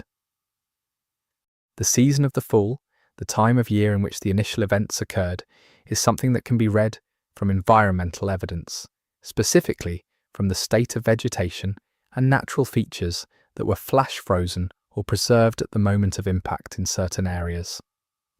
Players who have analysed these preserved features have noted that they are consistent with a specific season and have pointed out that this seasonal timing has implications for what was growing and what was dormant at the time, which in turn has implications for the ecological impact of the Fall. One of the quieter details in the environmental storytelling of the Fall is the evidence of what people tried to save. The objects that appear in hasty grab bags, in quickly sealed containers, in personal spaces that suggest rapid departure, these objects communicate priorities under pressure. And the priorities they reveal are not always the ones you might predict. Alongside the practical survival equipment, there are consistently personal objects, photographs, small meaningful items, things that have no survival value, but that someone judged worth carrying into an uncertain future. This is human behaviour, recognisable across any cultural context, and the game's environmental design gets it right. The final thing this chapter will note about Fall-related environmental evidence is the way the game handles the relationship between the Fall and the Ark's ongoing presence. The Fall was an event. The Ark are an ongoing condition. The game's environmental design distinguishes between the damage of the Fall, historical, visible in the oldest layers of destruction, and the ongoing activity of the Ark in the current period, which produces a different quality and character of damage. Reading this distinction is a way of separating the historical catastrophe from the living threat, and it is one of the more sophisticated things the game's environmental language does. Chapter 5. Raider Lore and Personal Histories. The Raiders in Ark Raiders are not a monolithic group. They are individuals with histories, skills, and motivations that the game's narrative touches on, but never fully explores. The environmental design, however, contains a significant amount of material about who these people are and where they came from, and reading that material carefully reveals a social world of considerable complexity. The equipment loadouts visible on NPC raiders, the specific combinations of tools and weapons that different raiders carry, tell stories about those individuals that the game rarely verbalizes. The specific way a raider has configured their kit communicates something about their experience, their priorities, and their history. A raider who carries redundant navigation tools has clearly been lost before.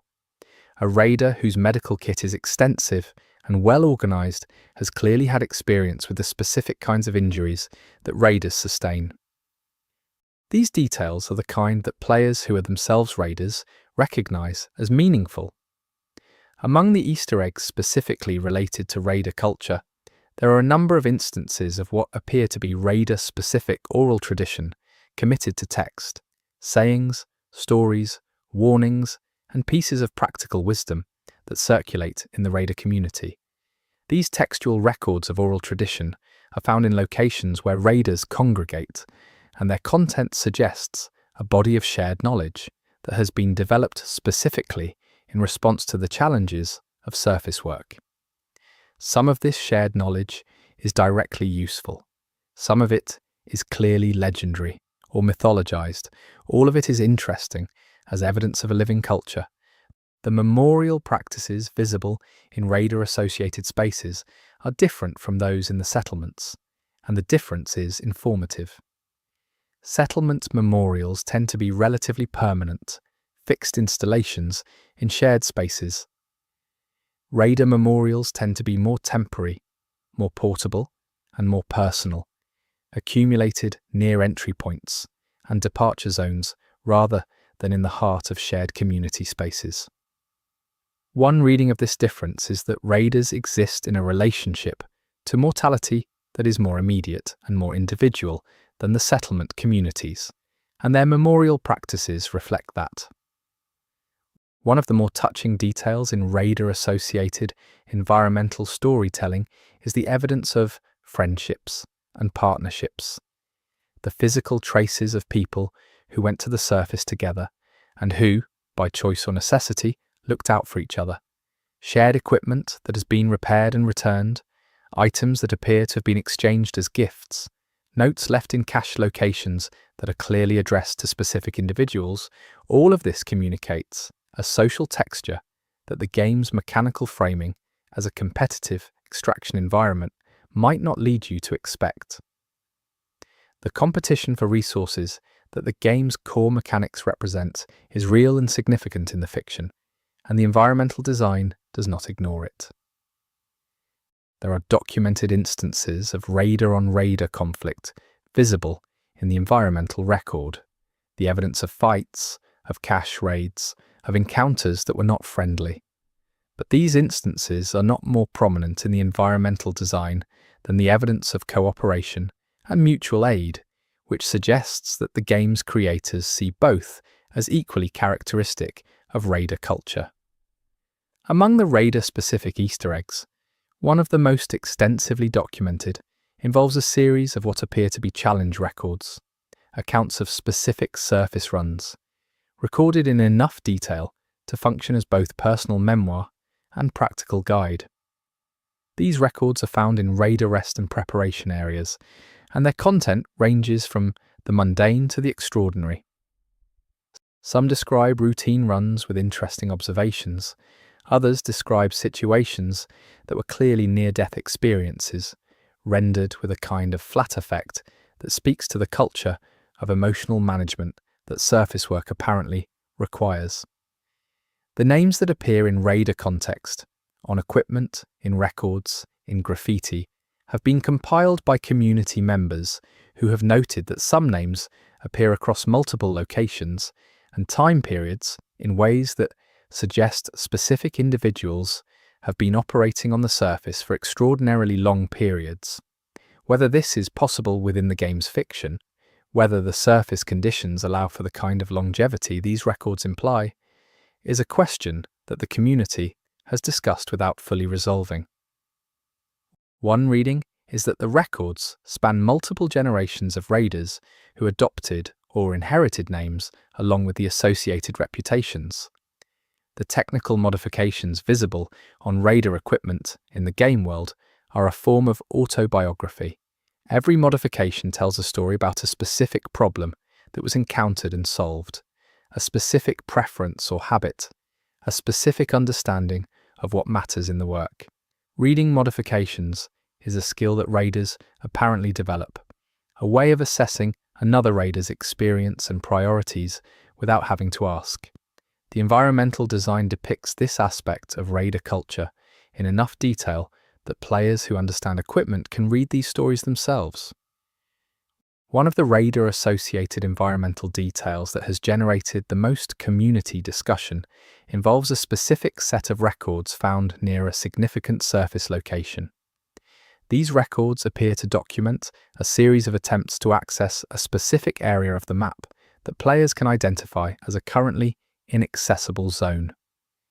The attempts described in the records span what appears to be a significant period of time and involve multiple different individuals. None of the attempts, as recorded, succeeded. The records of failure are detailed and specific enough to function as a guide to the obstacles involved, and players have used them to understand why the zone remains inaccessible. The food and water caches maintained by raiders in surface locations tell a story about how raider operations are actually conducted, the logistical infrastructure that supports extended surface work. The composition of these caches is not random. Specific types of preserved food appear in caches associated with specific types of surface terrain. Water purification solutions are tailored to the specific contamination challenges of their locations, and medical supplies in caches near areas with specific Ark unit types reflect experience with the injuries those units typically cause. This specificity communicates a body of accumulated practical knowledge that is not written down anywhere, but that is embedded in the infrastructure. Among the written records left by raiders, there is a recurring concern with the experience of being watched, not by Ark units performing their standard patrol functions, but by something that watches differently. This concern appears in enough independent records from apparent different time periods and different authors to suggest that it represents a genuine shared experience rather than a single individual's paranoia. What does the watching, whether it represents a specific Ark behavior, another type of entity, or a psychological response to prolonged high-stress surface work, is not something the game addresses. The raider records contain in several cases references to other raiders who are described as legendary figures, people whose exploits on the surface are famous enough to be part of raider oral tradition. Some of these legendary figures appear to be real historical individuals, based on cross-references with other types of environmental record. Others appear to be more composite or mythologized figures. The distinction between historical and legendary in raider culture is itself interesting, suggesting a community that uses myth-making as a way of communicating values and ideals.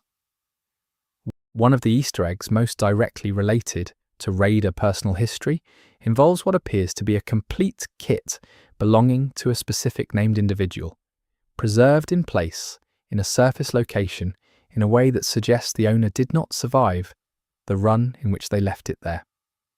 Players who have examined the kit have noted that the specific combination of items and modifications visible in it tells a coherent story about the kind of person who assembled it, their skills, their habits, their long-term plans. The story the kit tells is more complete than anything the game says explicitly about this individual. The relationship between raider culture and settlement culture is something the environmental design addresses in several ways that the main narrative does not. There is evidence of tension, of settlements viewing raiders as a necessary risk and raiders viewing settlements as an insufficient appreciation of their work, but also evidence of deep mutual dependence and respect. The environmental record suggests that the relationship has changed over time, becoming more formalized and more complex as both the raider profession and the settlement community have matured. Among the personal histories implied by environmental detail, the stories of raiders who moved between these roles, who were once settlement inhabitants and chose the surface, or who were once exclusively surface workers and came to settle, are some of the most interesting. The transitions visible in the environmental record suggest that the boundary between raider and settler is less fixed than the game's mechanical framing might imply, and that individuals move between these identities in response to circumstances that are often specific and personal. The game's handling of raider aging is something that the environmental design implies without making explicit. There is evidence in the physical record of certain long-established raider equipment and locations of an evolution in capability and approach that suggests the same individual operating over a very long period. Whether this represents a single person's development over decades or an inherited kit and approach passed between people is not always determinable. But the implied possibility of long raider careers raises questions about what sustained surface work does to a person over time. One of the details that the community finds most interesting in raider-associated lore is the evidence of raider politics, the formal and informal power structures that govern access to surface territories, resource allocation, and the adjudication of disputes. These political structures are implied by a range of environmental details, territorial markers, records of agreements and disagreements, evidence of enforcement mechanisms. The picture that emerges is of a political culture that is more sophisticated than the surface-level individualism of the raider aesthetic would suggest.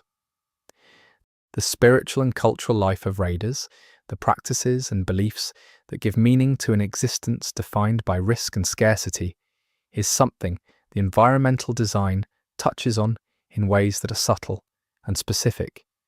There are ritual objects, observances marked in records, evidence of practices that have no practical function, but that clearly matter to the people who perform them. These details communicate a richness of inner life that the game's action-oriented framing rarely makes room for directly. Among the things raiders apparently leave on the surface before they descend, ritual leaving rather than practical preparation, there are a range of small personal objects found near descent points and settlement entries. These objects are not random. They appear to be chosen according to consistent principles that suggest a specific cultural practice, things of personal significance left at a threshold as part of a specific kind of acknowledgement that you're about to enter a different kind of danger than the surface offers. Whether this practice represents something ancient or something newly developed in response to the specific conditions of underground life is not something the environmental evidence resolves. The records of communication between raiders in different surface territories, the messages left at known collection points, the signals developed for long-distance communication across dangerous ground, tell a story about how a distributed community maintains coherence across a very challenging geography. The communication systems described and evidenced in the environmental record are sophisticated in ways that suggest they were developed through hard experience rather than designed from scratch, and the evolution of these systems is readable in the historical record in ways that reward patient attention. One of the most widely discussed raider Easter eggs in the community involves a specific sequence of records that, read together, appear to tell the story of a specific mission that had significant consequences for a significant portion of the game world. The records are not found together, they are distributed across multiple locations in what appears to be a deliberate scattering rather than accidental separation. Players who have collected and read all of them have assembled a narrative that fills in a gap in the main story in a way that changes how several other elements of the game's lore are understood. The tools that raiders use for navigation, the improvised and maintained systems that allow people to move safely across hostile terrain in any weather condition and in any arc density, are depicted in the game with a specificity that suggests serious thought about practical wayfinding in a world without reliable technology. Players who have experience with real-world navigation have noted that the techniques implied by the navigation equipment depicted are realistic adaptations of actual practice to the specific constraints of the game world, which suggests a development team that thought carefully about what survival on the surface would actually require. The Raider records contain, in at least 2 documented cases, what appear to be accounts of encounters with phenomena that do not fit neatly into any established category of Ark behavior or pre-Ark human activity. These anomalous encounter records are careful and specific, written by people who clearly have extensive surface experience and who are therefore not attributing to the extraordinary what can be explained by the ordinary. The specific phenomena described in these records have not been independently verified by other environmental sources, which makes them hard to evaluate, but their presence in the record is interesting regardless. The relationship between Raider and Ark as a practical daily reality is something the environmental record depicts with a complexity that the combat-focused framing of the game does not fully capture. There is evidence of extended coexistence of Raider activity in areas of heavy Ark presence sustained over long periods that implies a level of mutual awareness and behavioral accommodation that goes beyond simple predator-prey dynamics. The specific accommodations visible in the environmental record on both the Raider and Ark sides suggest a relationship that has developed over time and that has its own specific logic. One of the environmental details that speaks to Raider personal history with particular force involves a location where a Raider appears to have established a long-term observation post, spending extended periods in a position overlooking a significant Ark activity zone. The evidence of extended habitation in this post, the accumulated personal effects, the detailed observational records, the physical modifications made for comfort and function, tells a story of a person who spent years watching and recording what they observed. What motivated this dedication, and what happened to the person eventually, the record does not say. The seasonal patterns visible in Raider cache locations and operational records suggest that surface work is not uniform across the year, that different times of year present different challenges and opportunities, and that Raider culture has adapted to this seasonality in specific ways. The seasonal wisdom embedded in the environmental record is consistent and detailed, suggesting that it represents genuinely accumulated practical knowledge rather than invented texture. Among the personal histories implied by Raider environmental detail, there are a small number of cases where individuals appear to have been operating on the surface under false identities or under cover of a different kind of surface role. The evidence for this is indirect, inconsistencies in records, equipment that does not match stated histories, locations and behaviours that suggest knowledge beyond what the stated background would imply. Whether these apparent cover stories represent in-game character histories or developer Easter eggs nodding to specific tropes is something the community has not resolved.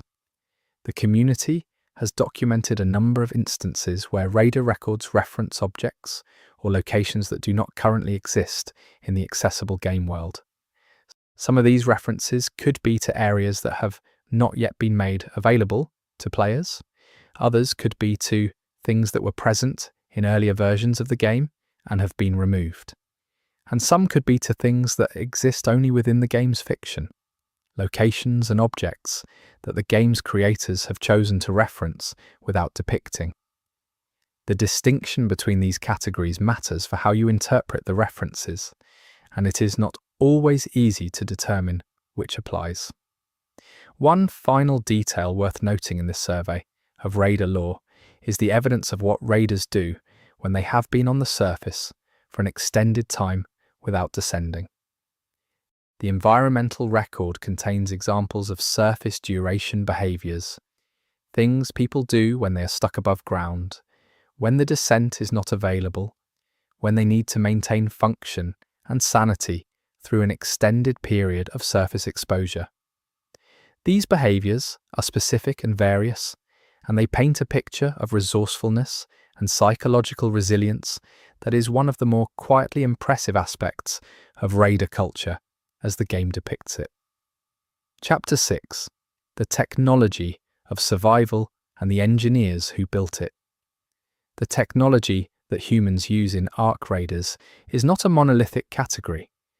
It spans pre-fall equipment that has been maintained and repurposed, post-fall improvisations built from available materials, hybrid systems that combine human and Ark components, and a small number of genuine innovations developed specifically for the conditions of the post-fall world. Reading the technological environment of Ark raiders carefully reveals layers of history, ingenuity, and necessity that the game's upgrade and crafting systems only partially communicate. The oldest pieces of human technology in the game world, those that clearly predate the fall and have been maintained in continuous service since, carry with them a weight of history that is entirely a function of their physical condition. The wear patterns on these tools, the repairs and modifications accumulated over decades of use, the evidence of hands and habits that are not present in any record, all of this communicates a continuity of use that is its own form of storytelling. These old tools are not just functional objects, they are archives of use. Among the most interesting pieces of pre-fall technology depicted in the game are those that were clearly designed for purposes other than what they are currently used for. The repurposing visible in the game world is extraordinarily varied. Agricultural machinery used as structural supports, communication equipment converted to power generation, medical technology used for non-medical applications in ways that required significant technical understanding to execute. This repurposing represents applied intelligence and the kind of creative problem-solving that is one of the defining characteristics of the post-fall engineering culture. The development of post-fall technology, the things that were genuinely invented rather than adapted, is something the environmental record traces with surprising clarity. There are early examples of post-fall innovation that are crude and clearly experimental, followed by iteratively improved versions that show the process of refinement over time. Reading this development arc is like watching a technology mature and fast forward, compressed into a physical record rather than a chronological narrative. Among the Easter eggs specifically related to technology, there are a number of objects in the game that appear to be prototypes or experimental versions of equipment that later became standard in the settlement and raider economies. These objects are often found in workshop or research spaces, sometimes accompanied by notes describing the thinking behind their design. The notes, where legible, reveal an engineering culture that is empirical and pragmatic, focused on what works rather than what is elegant, but not insensible to elegance when it can be achieved. The individuals who've been responsible for significant technological developments in the game world are, in most cases, not named or highlighted in the main narrative. But the environmental record contains traces of specific inventors and engineers in the details of their work. The consistent choices and characteristic approaches visible across multiple objects clearly made by the same hands. The community has attempted to identify and profile several of these implicit engineers, and the profiles they have assembled are interesting portraits of specific kinds of intelligence applied to specific kinds of challenges. One of the more extensively documented Easter eggs in the technology space involves what appears to be a record of a specific engineering failure that had significant consequences. The record is partial and the consequences are not fully described, but the available evidence suggests that a specific technical decision resulted in an outcome that changed the direction of post-fall engineering in significant ways. Whether this represents an in-world historical event or a developer reference to a real-world engineering principle is something the community has debated. The hybrid technology systems that combine human and Ark components, is one of the more philosophically interesting aspects of the game's technological environment. The practical challenges of hybrid construction are significant. The material properties and design principles of Ark technology are apparently quite different from human technology, and the solutions developed to bridge these differences are varied and sometimes ingenious. But beyond the practical challenges, there is a cultural dimension to hybrid technology that the environmental design addresses in ways that the main narrative does not. The question of what it means to incorporate your enemy's technology into the systems you depend on to survive. The workshops where technology is developed and maintained are among the most interesting spaces in the settlements. They are intensely functional, every available surface used, every available material incorporated into ongoing projects, but they also contain the evidence of the specific personalities who work in them. The organization systems, the preference for specific tools, the way projects in progress are managed and noted, all of this communicates a human specificity that workshops in fiction rarely achieve. Among the tools and equipment visible in workshop spaces, there are a number of items that appear to be kept not for use, but for reference or inspiration.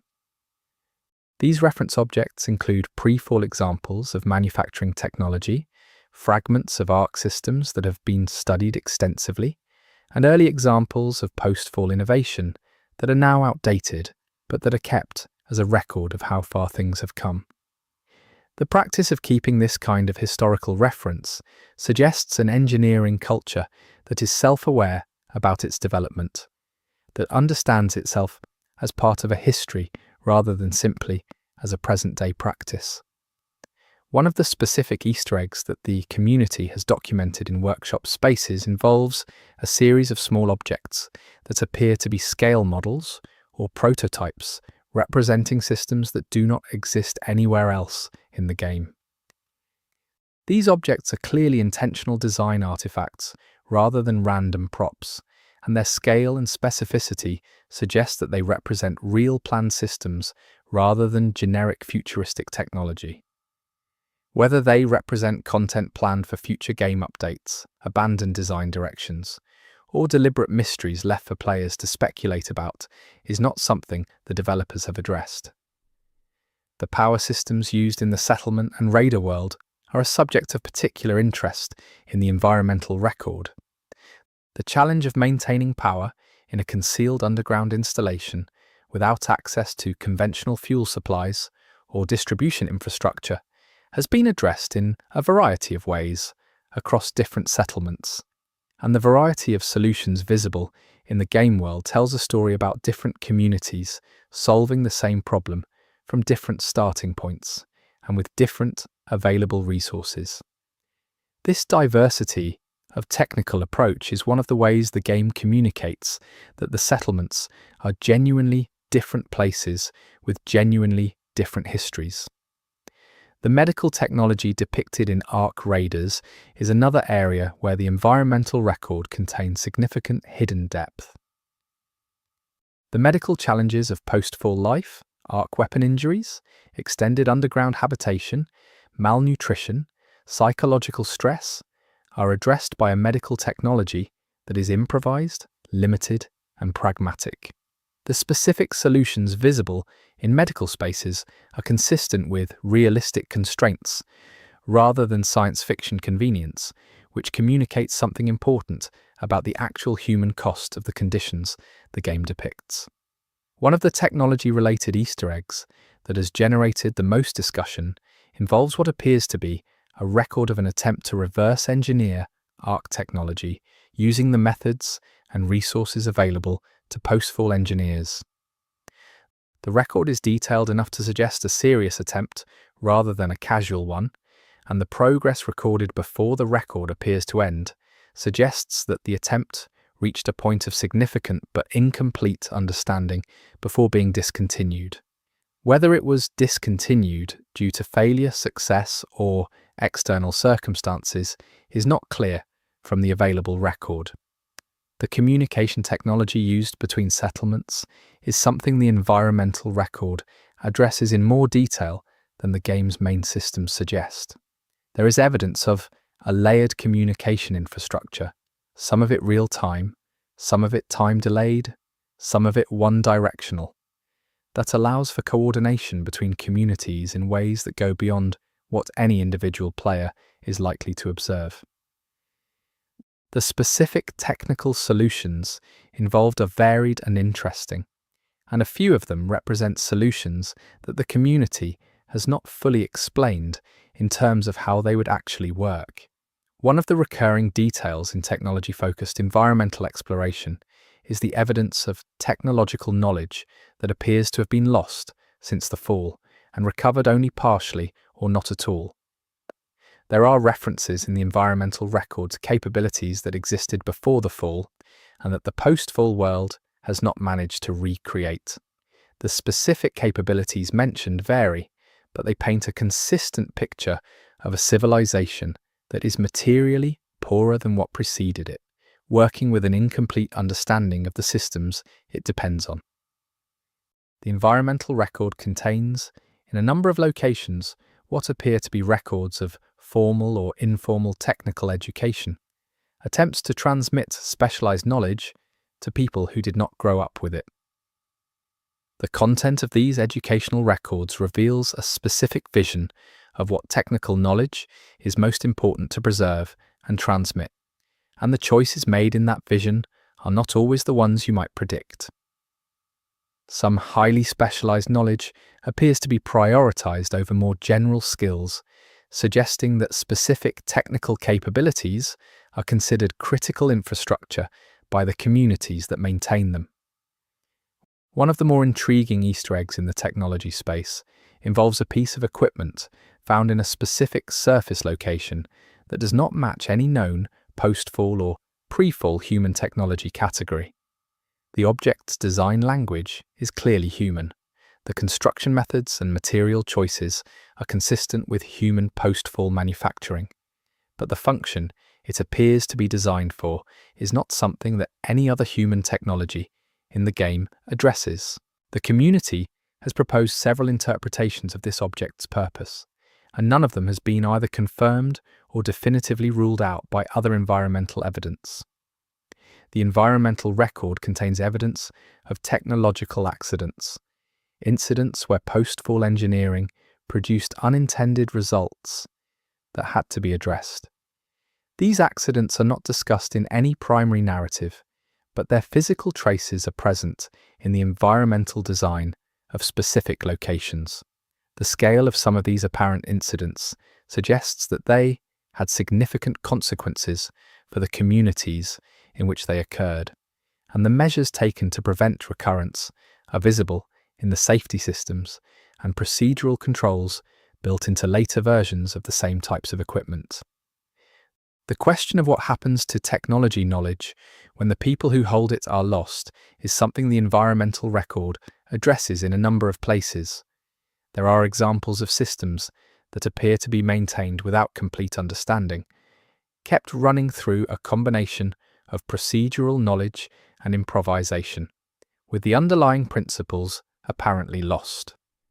There are also examples of systems that have failed and been abandoned because the specific knowledge required to repair or restart them no longer exists in the community. These abandoned systems are some of the more evocative details in the game world. Among the things players have noticed in technology contexts, one of the more unexpected is evidence of what appears to be deliberate technological suppression. Cases where a specific capability was developed and then apparently not deployed, with documentation suggesting the decision not to deploy was intentional. The reasons given or implied in these suppression records are varied, but they point toward a post-fall technological culture that is not simply trying to maximize capability, but that is making deliberate choices about what capabilities are appropriate to develop and use. The environmental record contains, in several locations, what appear to be records of inter-settlement technical cooperation, cases where different communities shared knowledge, materials, or expertise to address challenges that neither could solve independently. These cooperation records suggest a level of inter-community trust and communication that goes beyond what the game's main systems depict, and they paint a picture of a post-fall technological culture that is, despite its limitations, genuinely collaborative. The game's settlement areas contain, in several locations, objects that seem to have been deliberately hidden rather than simply stored in the technological domain. These concealed devices are in places that would not be natural storage locations, and their presence in those specific locations has led to theories about what specifically is being protected and from whom. The function of the concealed technology in some cases is not something that serves the obvious community needs, which has led some players to interpret these objects as evidence of individual rather than collective agendas. Among the Easter eggs most related to the intersection of human technology and Ark interaction, there are several objects visible in the environmental record that appear to have been modified by Ark units rather than by humans. These apparent Ark modifications of human objects are striking because they suggest a level of interaction with human material culture that goes beyond simple destruction or consumption. Why an Ark unit would modify a human device rather than simply destroy it is one of the more interesting questions the environmental record raises. The final detail worth noting in this chapter involves the relationship between technology and the sense of the possible in the post-fall world. The environmental record contains evidence of technological ambition, projects that were attempted not because they were clearly achievable, but because the potential benefits justified the risk of failure. This kind of technological ambition, in a world so defined by scarcity and constraint, is one of the more surprising details in the game's environmental storytelling, and it communicates something important about the human communities at the center of Ark Raiders that the game's main narrative does not always make explicit. Chapter 7: Faction Tensions and Hidden Allegiances. The social world of Ark Raiders is not as simple as a united humanity against an alien machine threat. The environmental record, read carefully, reveals a web of factional distinctions, competing interests, and hidden allegiances that complicate the picture significantly.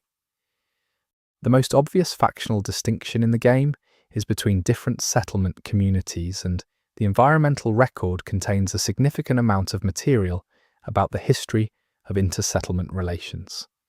This history includes periods of cooperation, competition, conflict, and attempted consolidation, and the current state of relations between settlements reflects a long and complicated past that the game's main narrative only partially addresses.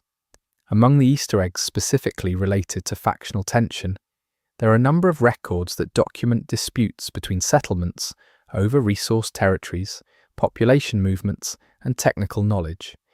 These disputes are described in language that suggests formal processes, negotiations, agreements, violations, and consequences, which implies a level of social organization across the settlement network that goes beyond simple coexistence. One of the more interesting factional details in the environmental record involves what appears to be an organized group within the Raider community that has different objectives and practices from the mainstream. References to this group appear across multiple locations and time periods, always in terms that suggest a high degree of awareness among the broader Raider community that this group exists and operates by different rules. What those different rules are and what the group's actual objectives are is not spelled out in any available record. The relationship between the settlements and the Raider community is factionally complex in ways that the game's main framing does not fully address. There are Raiders who are deeply integrated into settlement social structures, and Raiders who maintain deliberate distance from them. There are settlements that depend heavily on specific Raider relationships, and settlements that have attempted to minimize their dependence on external Raiders. These distinctions have implications for the power dynamics and information flows in the post-fall world. Among the records of intersettlement relations, there are examples of what appear to be formal agreements about the handling of Ark-related intelligence. These agreements imply that information about Ark behavior and location is treated as a strategic resource, something that has value, and that different settlements have different levels of access to. The structure of these agreements suggests that information asymmetry between settlements is a significant source of social power in the post-fall world. The environmental record contains, in several locations, what appear to be records of attempts to establish more centralized authority across the settlement network. These attempts are documented in terms that suggest they were controversial and not fully successful, with resistance coming from communities that prioritized local autonomy. The current decentralized structure of the settlements visible in the game's world is, in this reading, the outcome of a specific historical political struggle rather than simply the natural result of geographic constraints. One of the more striking factional Easter eggs in the game involves evidence of a group that appears to have maintained connections to the Ark in a way that goes beyond simple observation or study. The nature of these connections is not described in any directly legible record, but the implied relationship and the way it is discussed in records clearly written by people who do not share the relationship suggests that it was considered deeply transgressive by the broader community. The engineers and technical specialists in the game world form what appears to be a distinct social group with its own culture, priorities, and factional dynamics. The evidence for this is distributed across the technological Easter eggs discussed in the previous chapter, but it is worth noting here as a factional phenomenon. Technical knowledge creates social power, and the people who hold it appear to have developed specific practices for managing and protecting that power. Among the factional dynamics visible in the raider community, the distinction between independent operators and those who work as contractors for specific settlements or other organizations is particularly well documented in the environmental record. The two modes of raider operation involve different social relationships, different risk profiles, and different access to resources and information. The record suggests that the distinction between these modes is not static. Individuals move between them, and that the factors driving those moves are often interesting. The environmental record contains evidence of what appears to be a covert communication network operating within and between settlements. This network is implied by a series of objects and marks that do not correspond to any known official communication system, but that appear in consistent patterns across different locations. The existence of a covert communication channel implies that some parties within the settlement network have interests they prefer not to pursue through official channels. One of the more persistent community theories about factional dynamics involves the idea that a specific settlement or group of settlements has access to pre-fall infrastructure that gives it significant advantages over other communities. The environmental evidence for this theory is indirect but accumulating, and the community has documented enough instances of what appear to be capabilities inconsistent with generally available resources to take the theory seriously. The role of gender, age, and other social categories in the factional dynamics of the post-fall world is something the environmental record addresses in ways that are interesting, precisely because they are not foregrounded. The distribution of social roles visible in the environmental design suggests a post-fall social organization that differs in specific ways from the pre-fall societies it descended from, and the specific differences point toward particular kinds of historical pressure and response. The question of how factional identities are transmitted across generations is something the environmental record touches on in the context of children's education and socialization materials. The content of educational records visible in settlement spaces encodes specific factional perspectives and loyalties that are presented as general knowledge.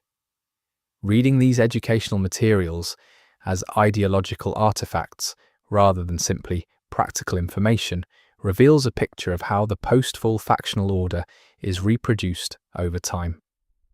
Among the Easter eggs related to hidden allegiances, one of the more surprising involves what appears to be evidence of cooperation between a settlement-affiliated individual and a non-settlement actor of unclear identity.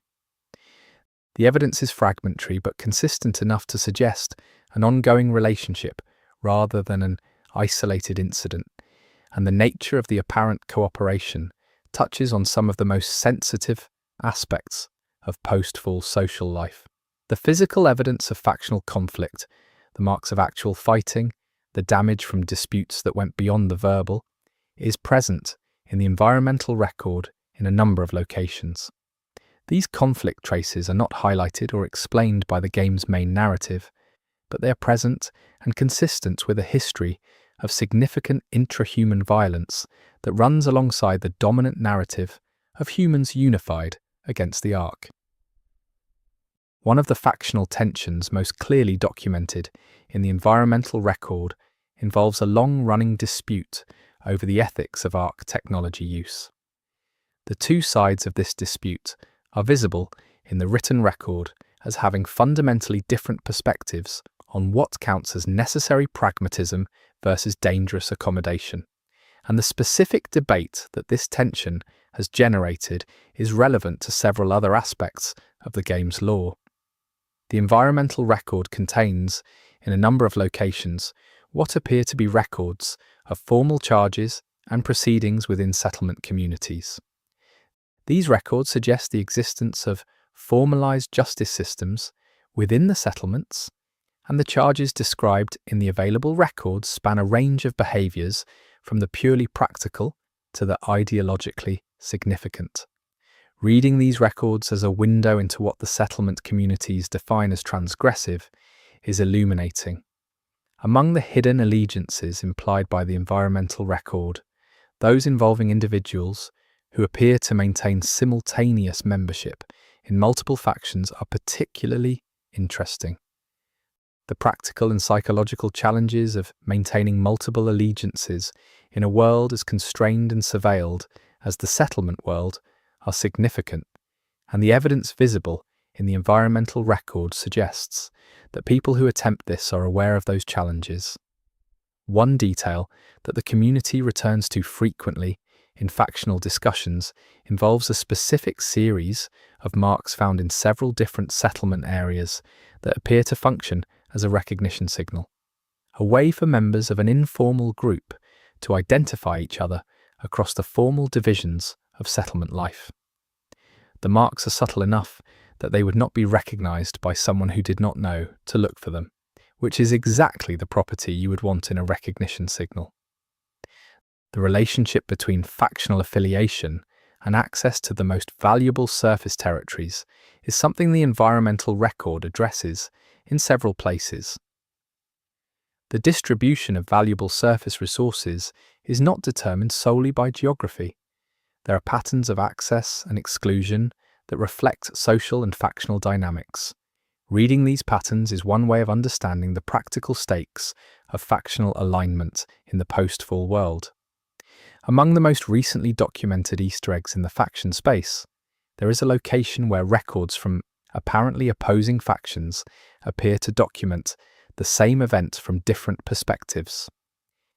The event in question is described in terms that are mutually inconsistent in ways that go beyond simple perspective differences, suggesting either deliberate misrepresentation by one or both parties or a fundamental disagreement about facts that both claim to have directly observed.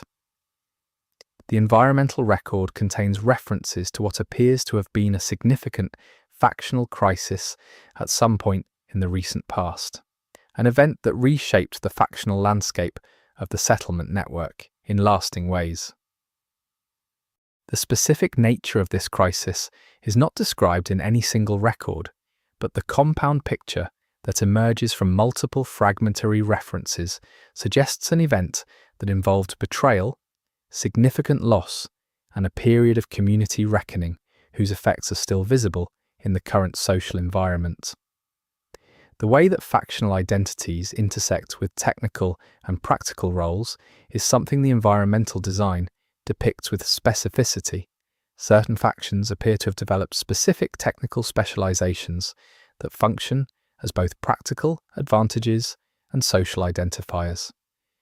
The relationship between technical identity and factional identity in the post-full world is one of the more nuanced aspects of the game's social world, and it is communicated almost entirely through environmental detail rather than explicit narration. One of the things that the factional Easter eggs collectively communicate is a world where the political is genuinely complex, where alliances are not permanent, where interest and ideology are both real factors in social alignment, and where the history of specific communities and relationships shapes the present in ways that are not always legible from the outside. This complexity is not the kind of thing that makes for simple, dramatic conflict, but it is the kind of thing that makes a world feel real. The final observation in this factional survey involves the way the game's environmental design handles the possibility of future factional change. The record is full of pressure points, unresolved tensions, resources whose distribution will eventually become untenable, allegiances that depend on conditions that are clearly not permanent.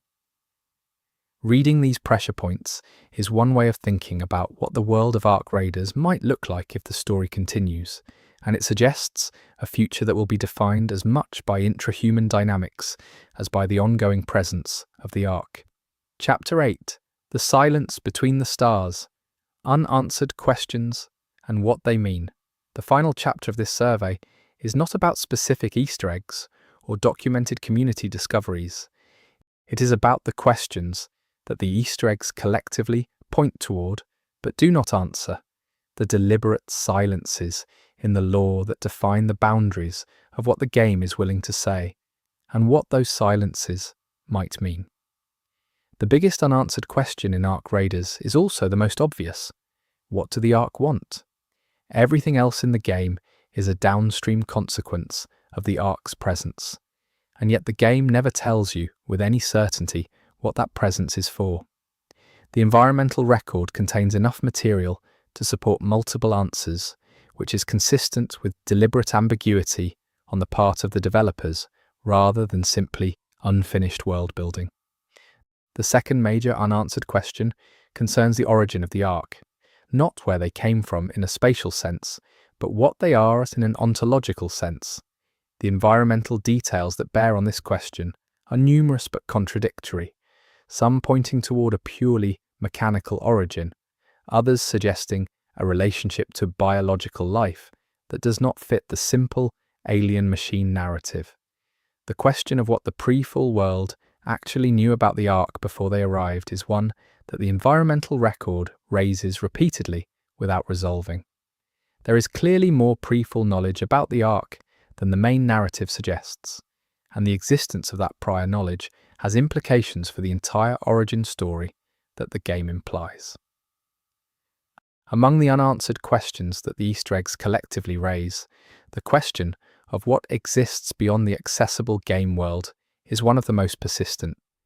The environmental record contains references to areas, communities, and events that are not represented in the accessible game, and the accumulated weight of these references suggests a world that is much larger than the game currently depicts. The nature of the relationship between the Ark and Earth specifically, as opposed to any other location they might have visited or inhabited, is something the lore raises without answering. There are details in the environmental record that suggest Earth is not simply a random location the Ark arrived at, but that the specific characteristics of Earth and its inhabitants have some significance for the Ark's agenda. What that significance is, the game does not say. The question of human capacity to resist or ultimately defeat the Ark is handled by the game in a way that is deliberately non-committal. The settlements survive, raiders operate on the surface, and human life continues. But the environmental record does not support a narrative of progress toward resolution. The situation appears, in the long view, to be stable rather than evolving toward any specific outcome. Whether this is a design choice about the kind of story Ark Raiders is telling, or simply a reflection of the game's current state of development, is hard to determine. One of the unanswered questions that has generated the most community engagement involves the apparent discrepancy between the scale of the Ark presence implied by the environmental record and the scale of the Ark presence actually depicted in the accessible game world.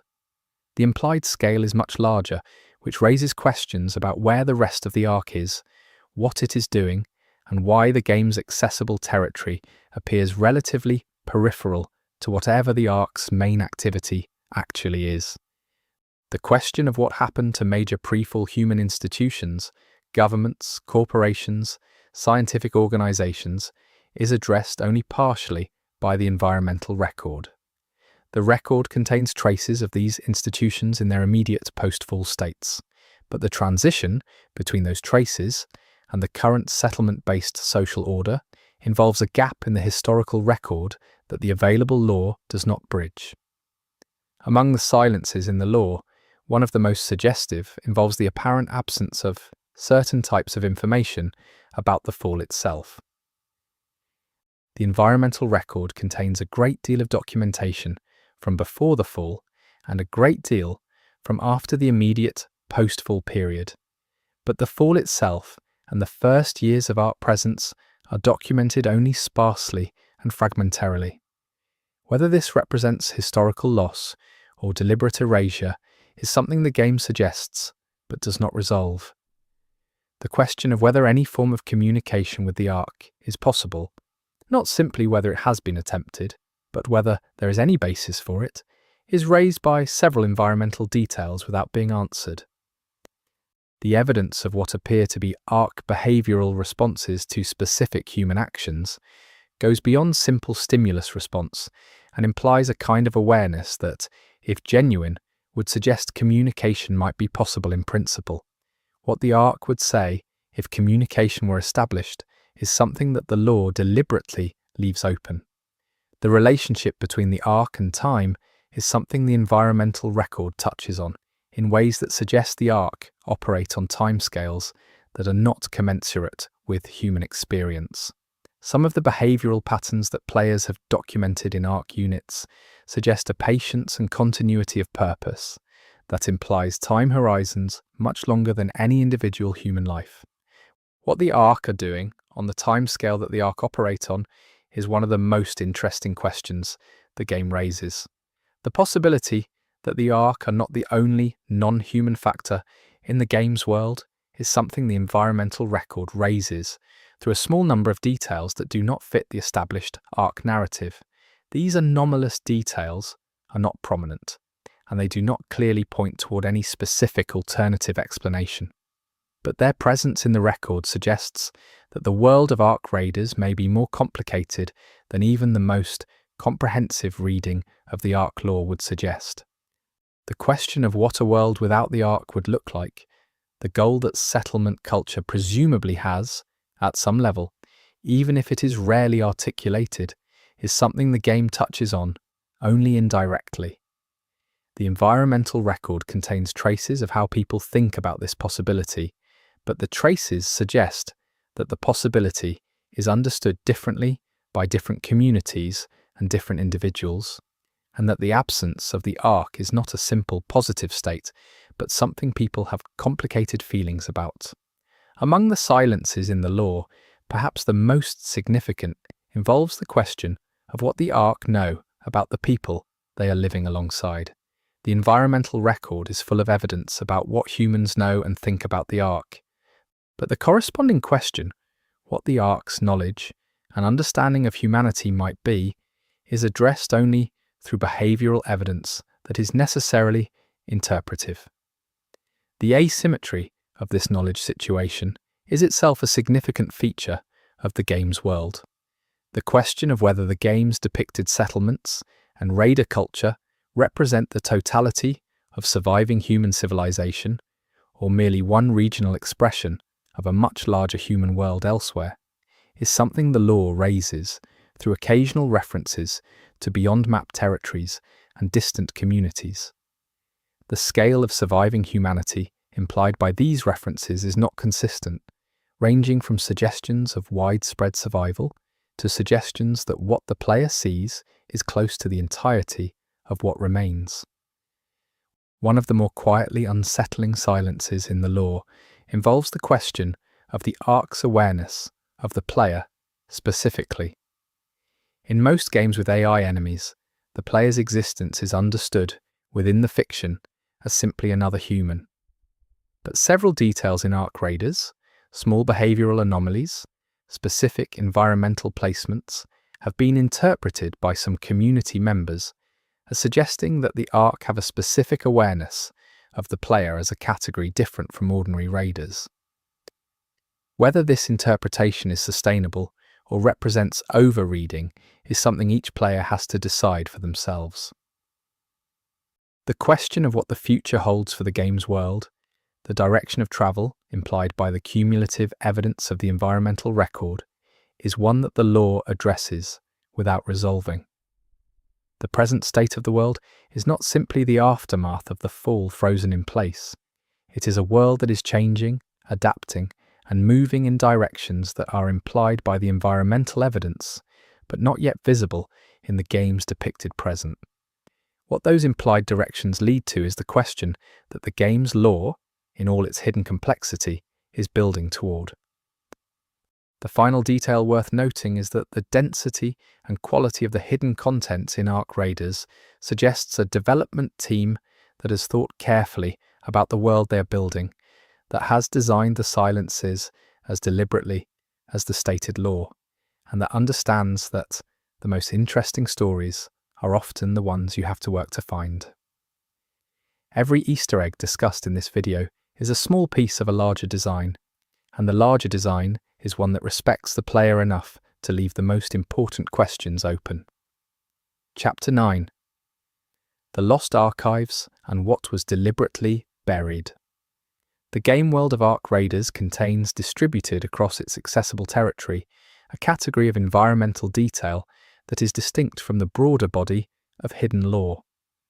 These are not details that were simply missed by casual players, or details that require patience and attention to find. These are details that appear, with varying degrees of clarity, to have been deliberately concealed within the fiction itself. Records that someone in the game world chose to hide. Information that specific parties had specific reasons to suppress. And histories that the dominant narratives of settlement culture have quietly allowed to be forgotten. The first category of apparently buried information involves records of early contact between post-fall humans and the Ark that predate the establishment of the settlement network. These records, where they survive, describe encounters that do not fit neatly into either the adversarial or the avoidant frameworks that characterize the current relationship between humans and the Ark. The encounters described are more ambiguous, more various, and in several cases more troubling than either of those frameworks would accommodate. Among the most extensively documented buried records is what appears to be a set of communications from a specific early post-fall community that no longer appears in the game's current social world. This community is referenced in enough different surviving sources that its existence seems secure, but the circumstances of its disappearance from the historical record are not addressed in any surviving document. The last references to this community describe a situation of significant technical capability and apparent prosperity, which makes the subsequent silence all the more striking. The physical burial of information, the literal concealment of objects and documents, is something the environmental record depicts in specific and varied ways.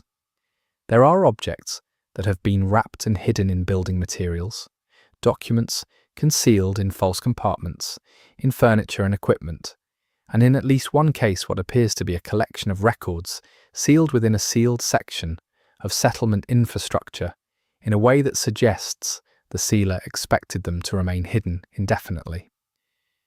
One of the more significant buried archives that players have documented involves what appears to be a comprehensive record of early settlement decision-making from a period that settlement culture treats as a founding myth rather than a historical episode. The content of this record, where legible, suggests that the founding period was more complicated and more contested than the mythologized version implies, with specific decisions having been made for reasons that the current community would likely find uncomfortable. The relationship between buried information and factional power is something the environmental record addresses in specific terms. There are cases where records appear to have been suppressed, not because the information they contain is dangerous in general terms, but because it is inconvenient for specific parties who are in a position to suppress it. Reading the buried record against the official record in these cases is one of the more revealing exercises in the game's environmental law. Among the types of information most consistently missing from the available record, deliberately absent rather than simply lost, is detailed information about specific individuals who appear to have been significant historical actors, but whose names and contributions are consistently omitted from official or community-facing documents. This systematic omission suggests either a specific campaign of historical erasure or a cultural norm that discourages the attribution of historical agency to specific individuals, which is itself a significant feature of post-fall political culture. The physical condition of certain buried records is telling in its own right. Documents that have clearly been folded and hidden retain the physical evidence of the circumstances of their concealment. The specific fold patterns, the materials used to wrap and protect them, the locations chosen for their hiding, all of this communicates the circumstances under which the concealment was carried out. Some of these concealments look like careful archival practice, others look like panic.